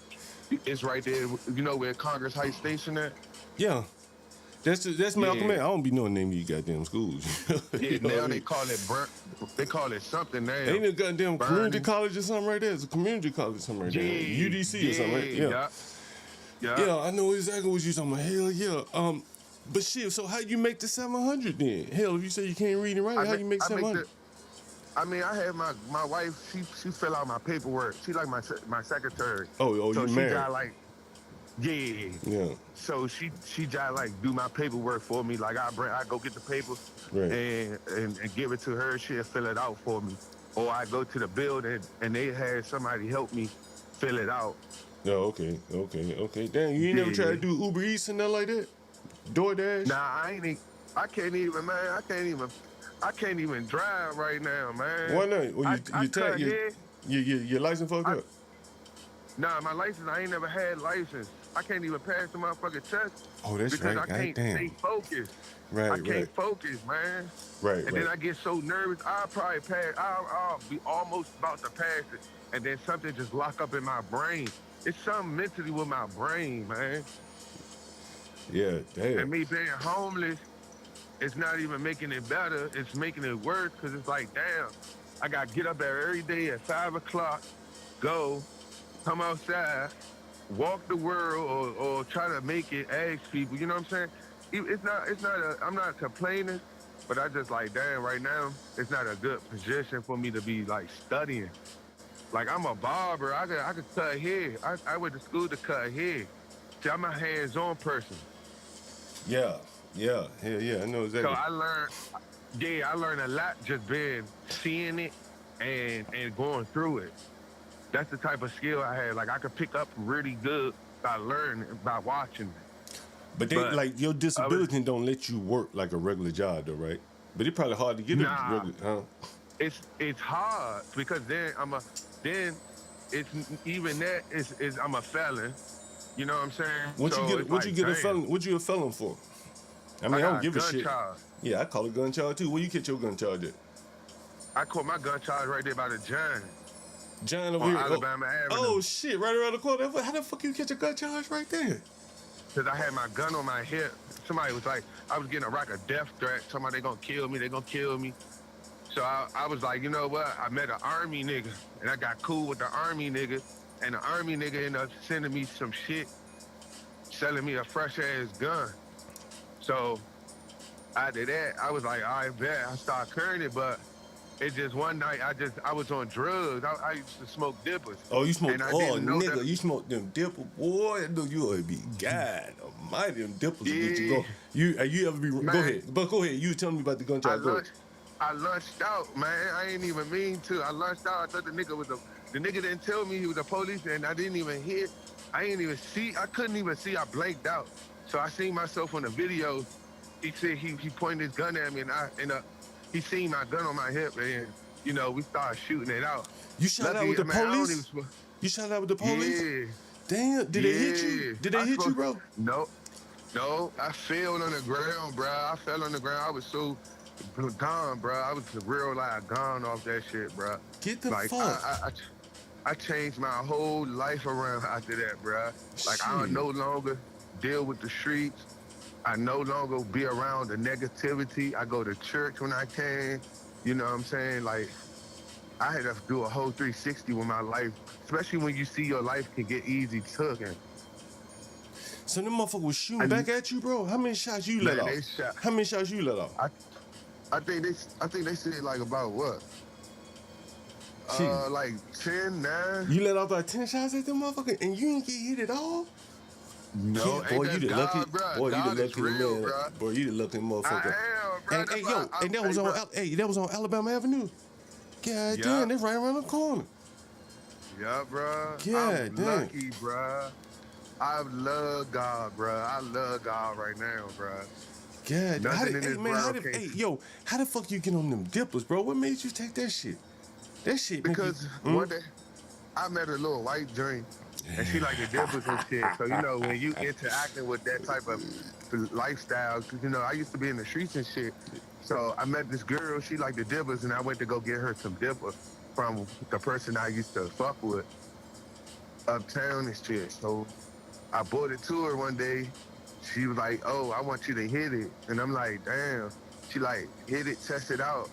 And I'm like, nah, I don't smoke that type of shit. Yeah. So she like, what the fuck you on? Like, is you the police? Smoke this shit, tap it. Yeah. So I said, you know what? It was like not peer pressure, but it was like,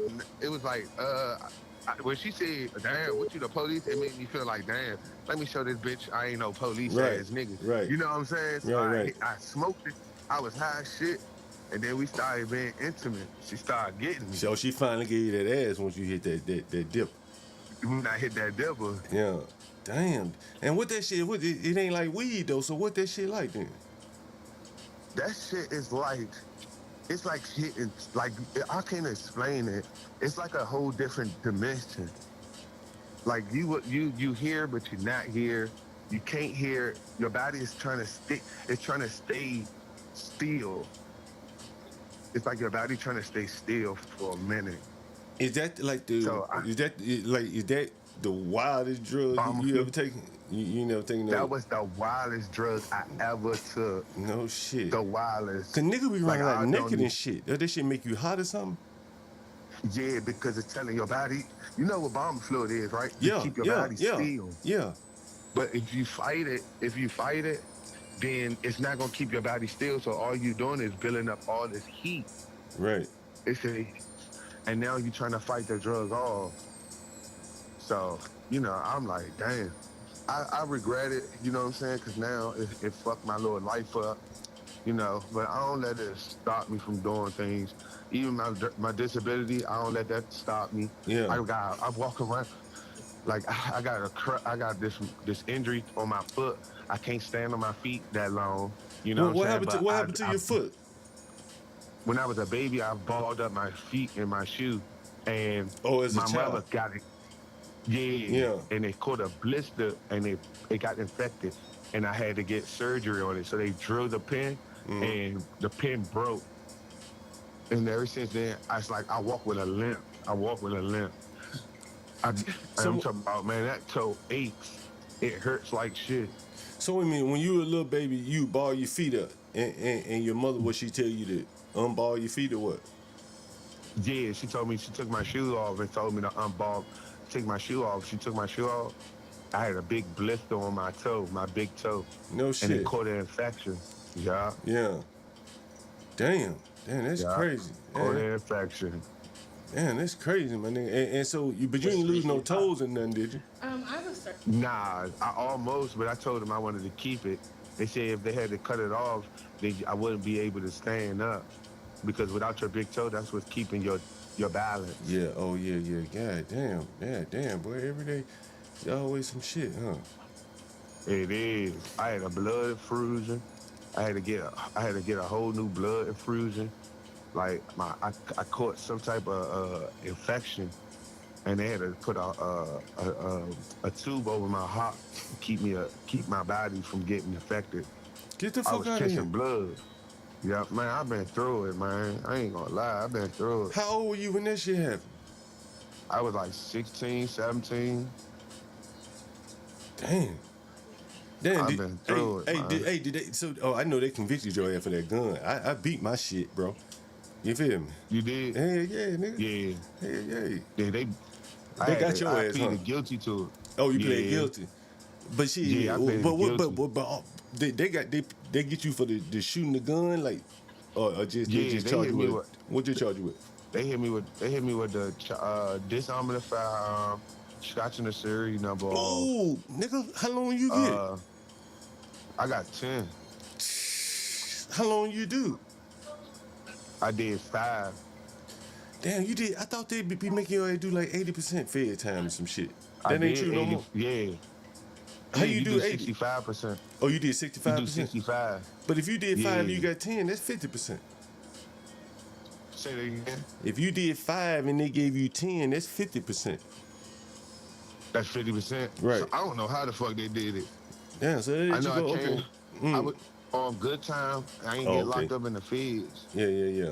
So I had good time too. Oh, you didn't go to the feds? I went to the feds, Okay, but right. I kept my good time. Okay, I see what you're saying. Okay. So I came home earlier than what I was supposed to. Right. Shit, that's what's up, man. Good to hear you turn your life around and shit.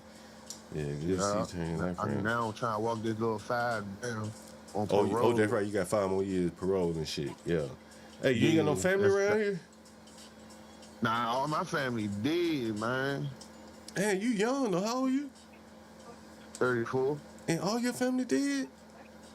Yeah. How the hell that's possible? You don't mind me asking? My father got killed. My mother died of cancer. My 2 little brothers, they gone. They disappeared. They not dead, but they just like, they out. They gone. They got married and shit. Became motherfucking army niggas and shit. Oh, okay. So they did all right. So you got some family. You know what I mean? Yeah, I got some, but we ain't cool.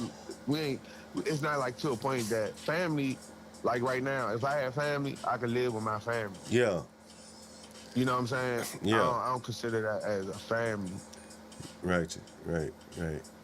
Because family gonna take care of family. You know what I'm saying? Right. Yeah, So no, I to feel me, you it's on like, yeah. Y'all just related by blood. You feel me? That's it. That's it. Shit, I just know related. exactly what the fuck you talking about. I was just talking about that shit earlier. Hell yeah, you right. You know what I mean? You right. Hell yeah, I know exactly what you mean. Shit, Yeah. man. But yo, man, shit, man, it been good talking to you, man. I don't really think I have anything for you at that price range, bro. But but shit, yeah, ain't you married? Your wife can't help you? Nah, man, my wife going through some little split separation right now. Oh, okay. Where she living? She in the shelter too? Nah, she got her own little. She got her. She got a room, a basement room. That's what I'm trying to find me, a basement room. How much she paying for her shit? She paying 1,000. Boy, you need to get back with her and kick her some money and stay with her. I can't because I'm in D.C. I'm gonna have to transfer all my stuff to Maryland. I don't want to do that. Oh, okay. Oh, you in Maryland? Oh, I see what you're saying. Right. Yeah, I'm gonna have to transfer my food stamps, all my benefits, all my shit got to go to Maryland. I don't want to do that. Right. Yeah, that shit. DC better for the trying to keep benefits my anyway. benefits. DC better for the benefits anyway. Yeah, you get all the shit in DC and shit. And they got more resources in Hell DC. Yeah. Hell yeah. Boy, nigga be more, man. I don't even know why I'd be people. dumb as shit to go out there. Hell yeah, man. Shit, Maryland, man. Shit, it's rough out there, bro. The buses ain't free the way they is in DC and all that kind of shit. Buses stupid as shit out that joint. Yeah, hell yeah. You'll be waiting for a bus for like 30 minutes, 45 minutes. Yeah. Do they make you pay on the bus in Maryland? Because you ain't got to pay in DC for the most part, right? Yeah, you ain't got to pay in DC unless you want to. Right, yeah. That shit basically free. Train be free too. You know what I'm saying? Like, well, I get on, that shit be free. Like Anacostia Congress, hey, that shit free. I thank God for that shit. Hell yeah, bro, that shit. Cause that shit is expensive, man. Go all the way out in Maryland somewhere, like $6, $7. Hell yeah, you pay $2 a ride every time you get on that bitch. Yeah, hell yeah. Minimum, bro, minimum. I ain't leaving DC. I'm going to die in DC, bro. Man, ain't no place better, man, in my opinion, bro, if you ask me. You know? If you ask me, man. But look, man, shit, pass my number on, man. You know, anyone else looking for some place to live, man, or if you get a little bit more money, you know what I mean? But shit, you need to crash with your woman, boy. She got it good. Where she at $1,000 for a basement? Huh? You heard me? Hello? How much you looking for? Shit. Southeast be about $1,000 minimum, bro. But is it the whole house or just a Hell room? no, it's a room. It's furnished though, so you ain't gotta go out and buy no furniture. But that's about the minimum, you know what I'm saying? And you gotta go up and down stairs. You say your foot messed up? You can go up and down stairs? Yeah. I don't like going up and down stairs. My foot bad as shit. Yeah. Was you on crutches or what? Nah, I ain't on crutches. Oh, okay. Shit. But yeah, damn near I everywhere mean, I got. if I get another little gig, I might grab that drink. Yeah, hit me back. I bet. All right, man. I'm in. Oh, guys, what do you think about that? Put it in the chat. Let me know what you think. Oh, that was a good one there. That was a good one, huh? That was a good one right there. That was a good one. Guys, tell me what you think about what you just saw right there. Let me know what you just saw right there. Or what you just heard, I should say. Be curious to know what you guys thought. Ryan said his wife is going through a separation. He's not. Herman, you're speechless, huh? Man, hey, everything I've been trying to tell you guys, man, that living in D.C. is like that shit, man. It's a lure, man. You can hardly leave. That's what he said. He's dying here, bro. He ain't going nowhere. Who else? Renato says, give him a job. Yeah, I'm sure. I am sure of that. DJ MFB, if you didn't hear him, he said he had 10 years. He served about half of that. Somebody said, Ryan, is this a joke? He can still work if he uses his mind. I think you over here trolling, right? Oh man, keep up. Hey, did anyone know what he was talking about when he mentioned the dippers? I had a buddy that called in the other day, Red, and he was arguing with Tyrone on here, and basically the tenant that Red ran into, his that I told him to go get the rent from, his name was well, I can't remember his name, but the big boxer guy, the one that was blind. And so when Red walked up to his door, you could smell the dippers, or he could smell the dippers. I don't think I've ever smelled it before, but it's like PCP. Yeah, it's PCP. Yeah, so it's a common drug here in DC among the lower class. As he said, it's embalming fluid. And so a woman convinced him to take the embalming fluid. So it's rather interesting. Anyway, guys, I give it to you raw and uncut over here, and we've been going about an hour and a half. I'll look through the chat one more time. Herman said he legitimately didn't know what 50%. He may not have known. He thought he did 60, but maybe he did 50. Kim Warfield said, what a freaking train wreck. Yeah, man. Stanley and I, again, we were talking about, he was talking about the black community and all that. And Stanley was saying that, there is no such thing as the black community. And I started saying, I said, you could take it even further and really say there really is no such thing as a black family. Maybe your mother, your father, maybe your brothers and sisters. But beyond that, you're really playing with loose bonds. And so if you listen to that conversation, you had no family. Yeah, family, but they just not really family, as he said. Your mother's father killed, passed away. Father probably killed by another black person. So there really isn't a community, and he's trying to talk about that. There isn't a family. He said family will help you when you're down and out. His family's not willing to help him. And so, Stanley's kind of right that, this is very interesting, very different. Yeah, that's right. MFB dippers are cigarettes dipped in formaldehyde.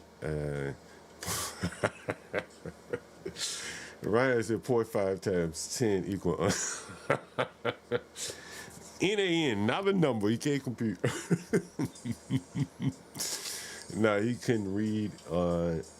He couldn't write either. And therein lies a man that I tell you, we were talking about this on the big stream the other day about minimum wage. This guy, there's no way someone's going to pay him minimum wage. But he probably would be willing to work for something. At least cutting hair. And I doubt that he's making much more than minimum wage doing that. And so I think that the only way we can really kind of put these people to work towards some sort of productivity is to lower the wage for them, lower the requirements to hire these people. He seemingly seemed interested, but he didn't seem, he doesn't have the ability to work. So there you go. A very interesting story. I wasn't expecting a call like that this morning. Anyway, let me see what else I have on the agenda here before I get out of here. I was listening to, let me share this with you. I did a stream about Gilly. Gilly the kid a couple days ago. And I saw this about Gilly the kid from where he lives. I think this is where Gilly lives. Is this where he lives? I think so. I think this is where Gilly lives, and this is where he was killed. And let me pull that up here. Let me see if I can pull that up. And, just kind of interesting. He didn't move very far away. He didn't move his child very far away. And, he really got killed not far from where his son was killed not far from where he lives. He didn't get too far there. Let's see if I can pull that message up. Gilly.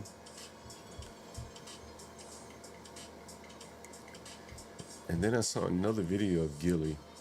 It's about 17 years ago, apparently.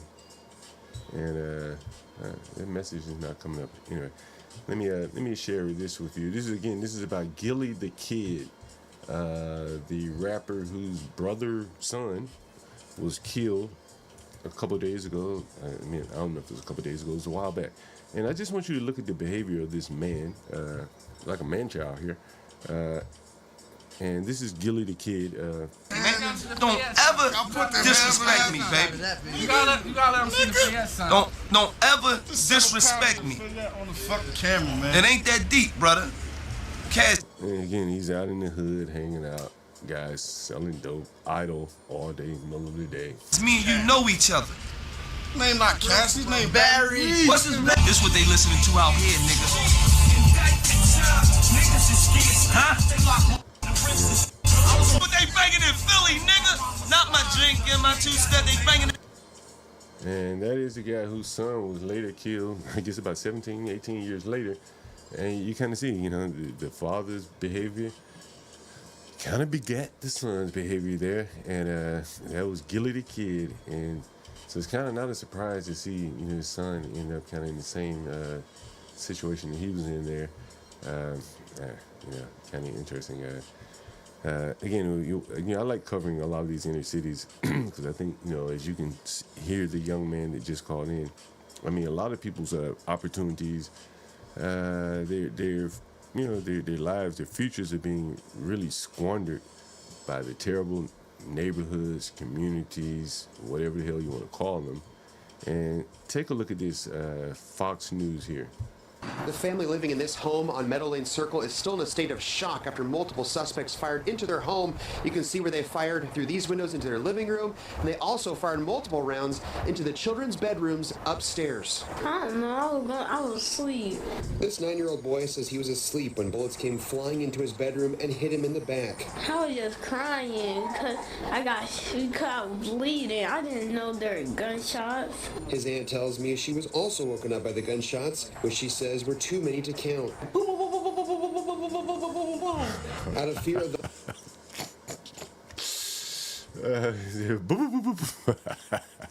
back. I was just crying because I was bleeding. I didn't know there were gunshots. His aunt tells me she was also woken up by the gunshots, which she says were too many to count. Oh, that shit that funny.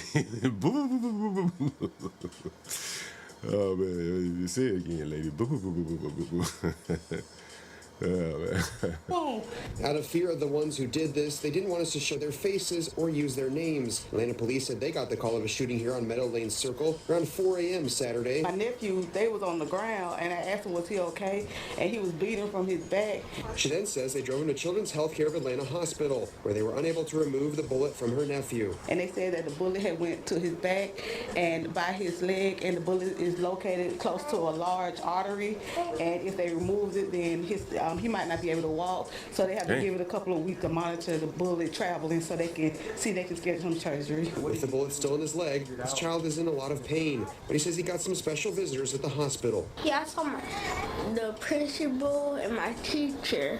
The APD investigators tell us they are actively working to identify the suspects. And the family here tells me they're already making plans to move out of this house. Reporting in Atlanta, Eric Moss, Fox 5 News. And they got to move. Everybody's got to move. Everybody's got to move. No one's going to try to solve these problems. So they keep pushing. Everyone keeps moving. No one even mentions what could be the root of the problem. Here, again, just kind of, you see this over and over. ASAP Rocky, he just beat his case. And here's a guy that maybe wasn't so lucky. Just kind of show you... these rappers, man, they just really are serving the... Check this out, man. OBH Records, King Ab. I got my own record company. I signed myself. Check this out. There's $500,000 on the table, man. This is $500,000 on the table. I just feel like y'all got too excited when Birdman paid me my $200,000. Like that's some real money. I've been had that money. I felt like y'all believe I was broke before I got that $200,000. This is $500,000. Huh? This is type money I bet. OBH Records, I got my own company. Huh? This is OBH Records. I got my own company. I'm independent for real. I'm independent. I signed myself. I don't have no boss. I've never had a boss in my life. King Ad, OBH, this is $500,000, man. Huh? You count it. Half a ticket, man. OBH Records, man. Y'all want to sign OBH Records, man? Jump in my DM. I sign y'all tonight. Salute, my nigga. He's doing 45 years in prison right now. Give or take, he was hustling drugs, and that was OVH Records or whatever. He signed himself. He is his own boss. Now he's in prison. Man, there's one more story that I definitely wanted to cover here, and I just had it up. Let me see. What was the name? What was this? Oh shit. Oh yeah. Does anyone remember this guy? Anyone remember this guy right here? Anyone remember this guy? Richie Incognito. Let me know if you remember this guy. Any of you people that watch football or casual observers of the news. Does anyone remember this guy right here? Richie Incognito. Anyone? No takers. Anyone remember Richie Incognito? He was a former, I think he was like an offensive guard in the NFL. Ryan, I know you're out there. If you remember Richie Incognito, let me know.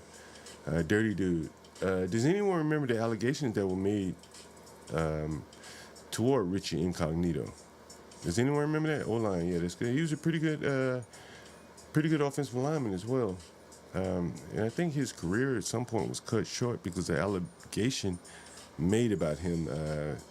Does anyone remember that allegation made about him?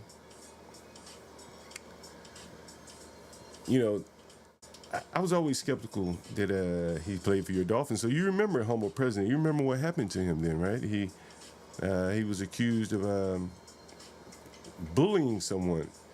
And I always thought that weird. He was bullying someone in the NFL. And Ryan said he remembers him. He was a great player, but a troublemaker. Well, let's look and see what's being reported about Richie Incognito right now. Richie Incognito, NFL controversy renewed by Jonathan Martin's admission. Revisiting the Ted Wells report from the Jonathan Martin, Richie Incognito. Let me see, who is Ted Wells? I forget who that was. Let me see, who is Ted Wells? I remember he did the investigation, but who was he? Ted Wells report. Who was Ted Wells?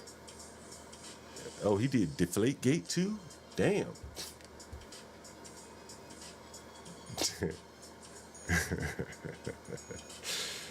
No, it ain't. Is this Ted Wells? This can't be him. Is this Ted Wells? What? That's Ted Wells? So he did Deflategate and he did Richie Bullygate. This is Ted Wells? What? I ain't even gonna say it. I ain't gonna say. I just act like I don't know these things too. Okay, so that's Ted Wells, who also did the Tom Brady Deflategate. What? Can you believe this?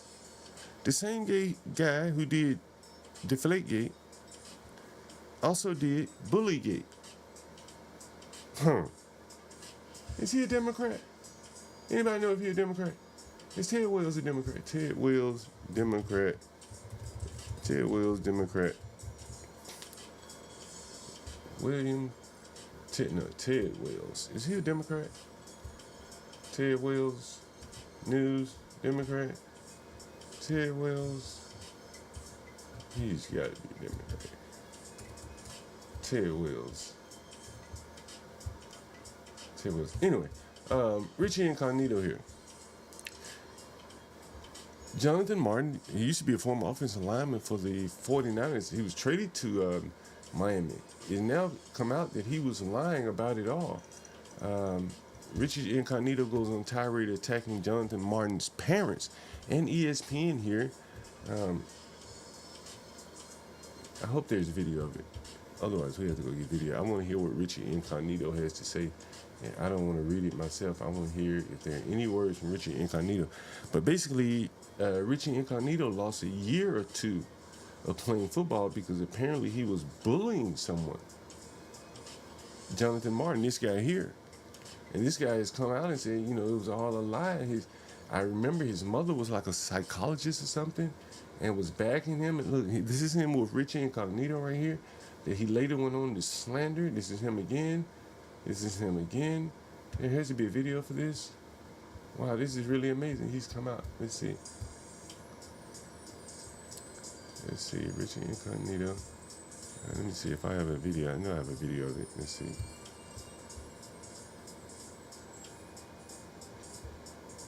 Let's see if this is a video right here.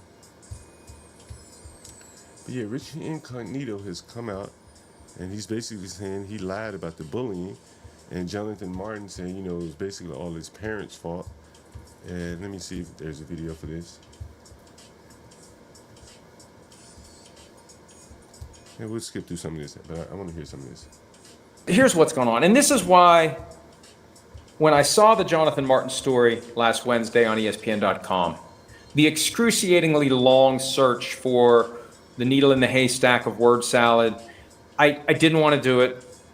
We still had Super Bowl aftermath. There were so many different angles to address following Philadelphia years old through one. Turns out there was one because Jonathan Martin said in that story that he never believed he was being bullied by Richie Incognito and others. And that finally hit the fan on Sunday. We talked about this yesterday. What's happened is because the guy who was accused of being a bully is now bullying people on social media who are members of the media to say, oh, he never did anything wrong. He's a saint, Saint Richie. It's caused me to go back and take a closer look, even though I have no desire to do it. It's old news. It's from 2013. But I've gone back and studied some of the things that happened at the time. Because his entire complaint with folks like me, Adam Schefter, others in the media, we dared to pass along the findings made by Ted Wells in the investigation that his firm... And this guy, he's shilling for NFL. But let's see what Clay Travis has to say about this.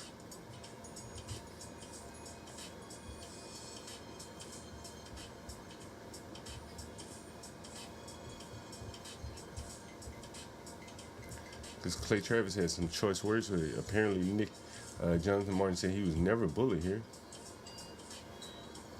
Cut this audio up.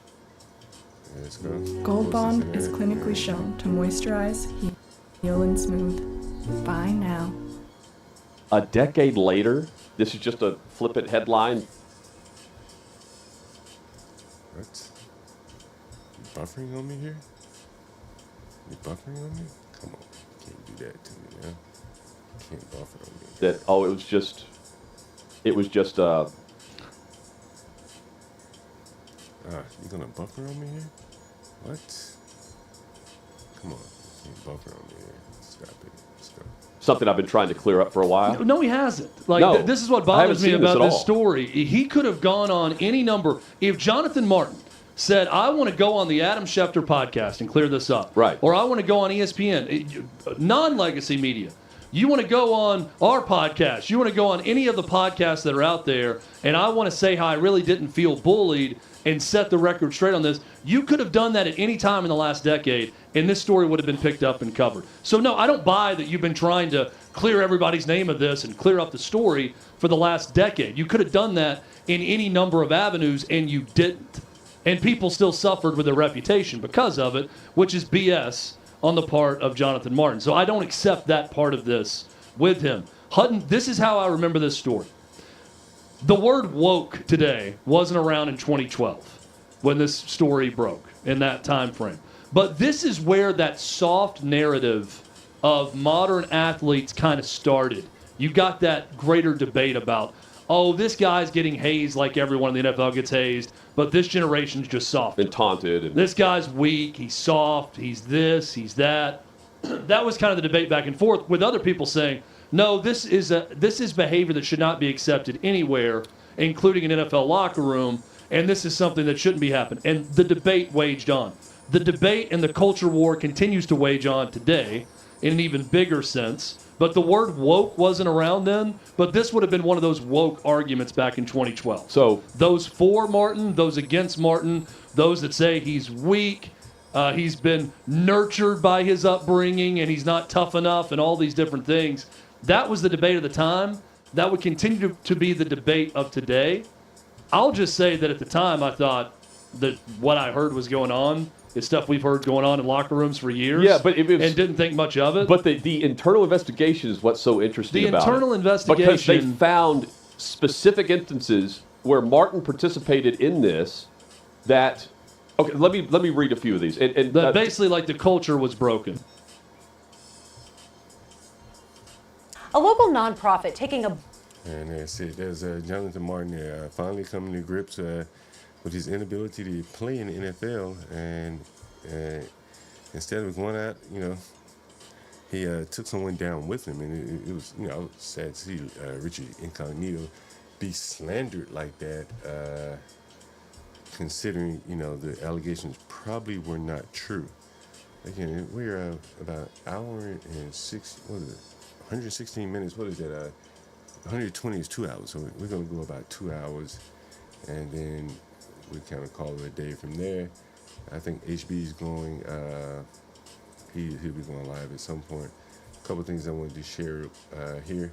DC police investigate 2 officer-involved shootings.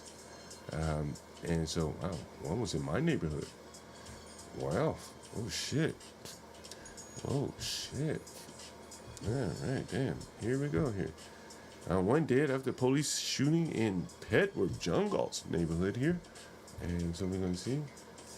Man was shot and killed. Let's see if there's a video. There's got to be a video of this.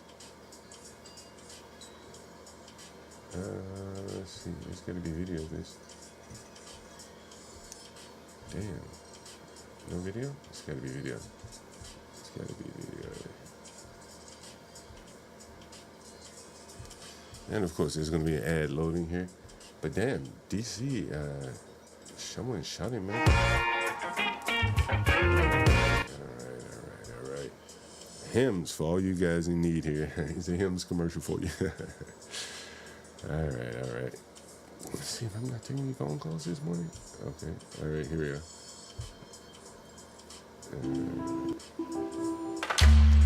Finally, premium health care for hair loss. Yeah, you got damn commercials for hair loss too.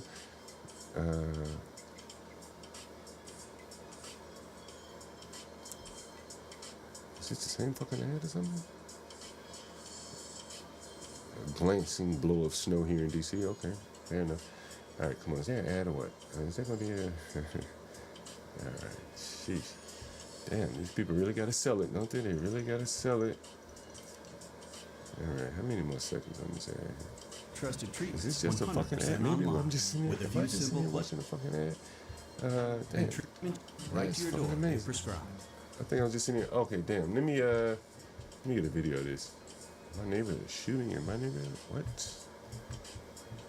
Let me go back.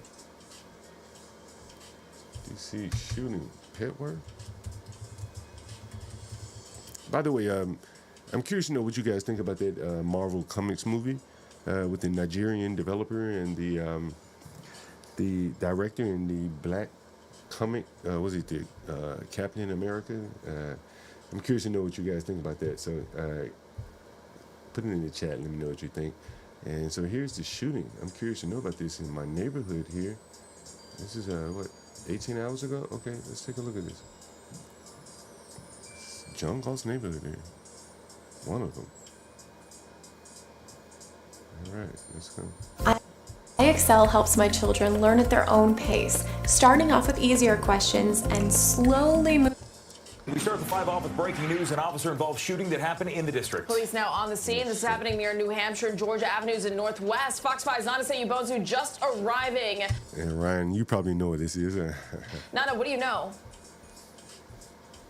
Hey guys, yes, we just arrived to the scene. We're actually here on New Hampshire, not too far away from the Georgia Ave Petworth Metro Station. Right now, all we know is that there was some kind of officer-involved shooting that took place. So again, right now we are on Quincy in New Hampshire, but about a block over on Georgia and Quebec Avenue is where police were called to the scene about an hour ago for an officer-involved shooting. But it's important to note that police say, quote, at this time, no one has been struck. Again, no one has been struck. So we are trying to piece together why this huge presence. Obviously, we know whenever there is an officer-involved shooting, everyone responds, right? But a couple blocks, at least 3-4 blocks down, towards Georgia, and over here to my right, cars are being diverted to this direction. You can see children are getting off of school. We have school buses, parents just walking their children. A lot of confusion here. Metro buses have stopped. We're trying to gather and piece together what exactly took place right here, but all I can confirm, all that we can confirm right now is that there has been an officer-involved shooting, but it's important to note that right now, at this time, police say no one has been struck. We are at the scene. We're told there's going to be a media briefing sometime soon, about a block away. So we're going to try. Wow, you know, I covered this story the other day, and there's been an update to the story. DC man accused of shooting his father, the key witness, the suspect's 2-year-old son. He will have to testify against his father here. This is amazing. 3 generations here. And let's take a listen to this.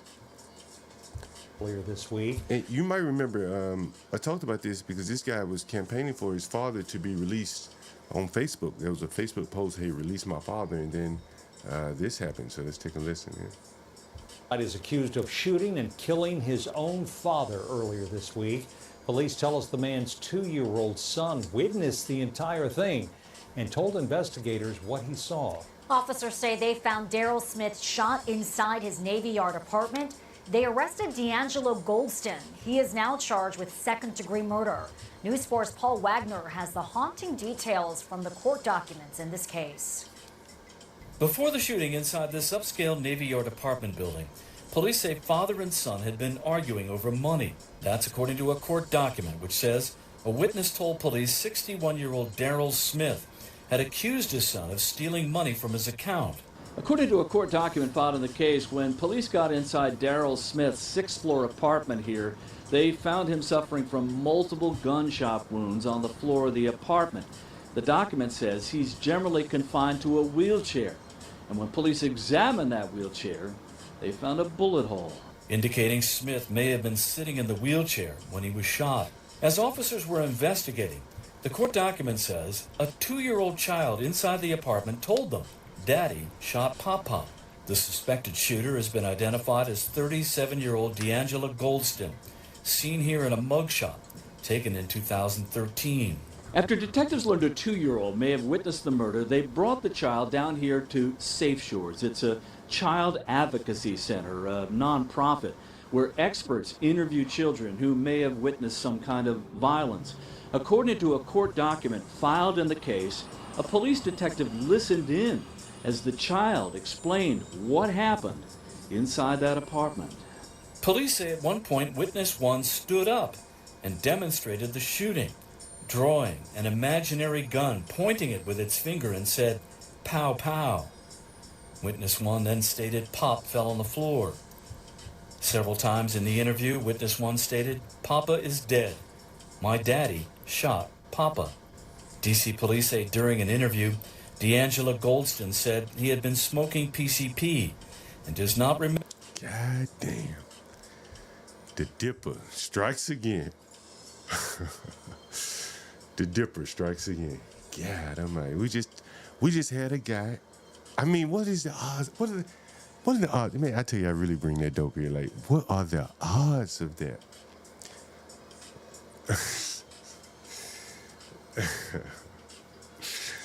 What are the odds of that? Wow. It's fucking amazing there. Damn. J-Dub. J-Dub, you from Georgia, right? J-Dub, you from Georgia, right?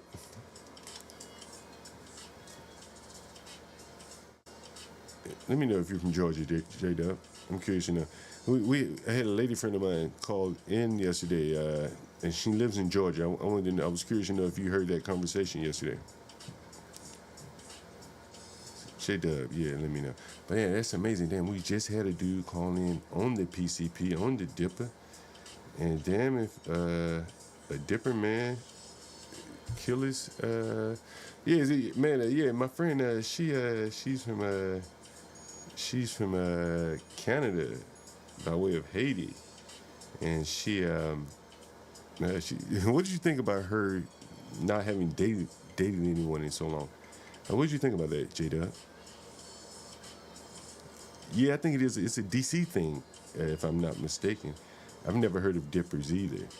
But what did you think about the lady yesterday, J-Dub? I'm curious, having dated a man in, what did she say, 2 years? If anyone heard that, I'm curious to know what you guys think about that. That was a long time to not have dated anyone. Anyway, interesting story here. Dipper guy. Member shooting his dad. In the district, Paul Wagner, News 4. Anyway, guys, this has been a great stream. JW, you get a chance to come in, either come in here. Hi, Megan. Pledged to make myself a delicious grilled chicken. In the comments, once the stream is over, I'm curious to know what you thought about the lady that called in yesterday. You guys should jump up sometime and give us some feedback on some of the things you're hearing. Anyway, guys, thank you for joining. Make sure you support the stream. We have a Black History Month fun going. We have about, 13, 12, 10 more days of Black History Month. So let's go out with a bang here. Bang, bang, bang. Once again, guys, thanks for joining.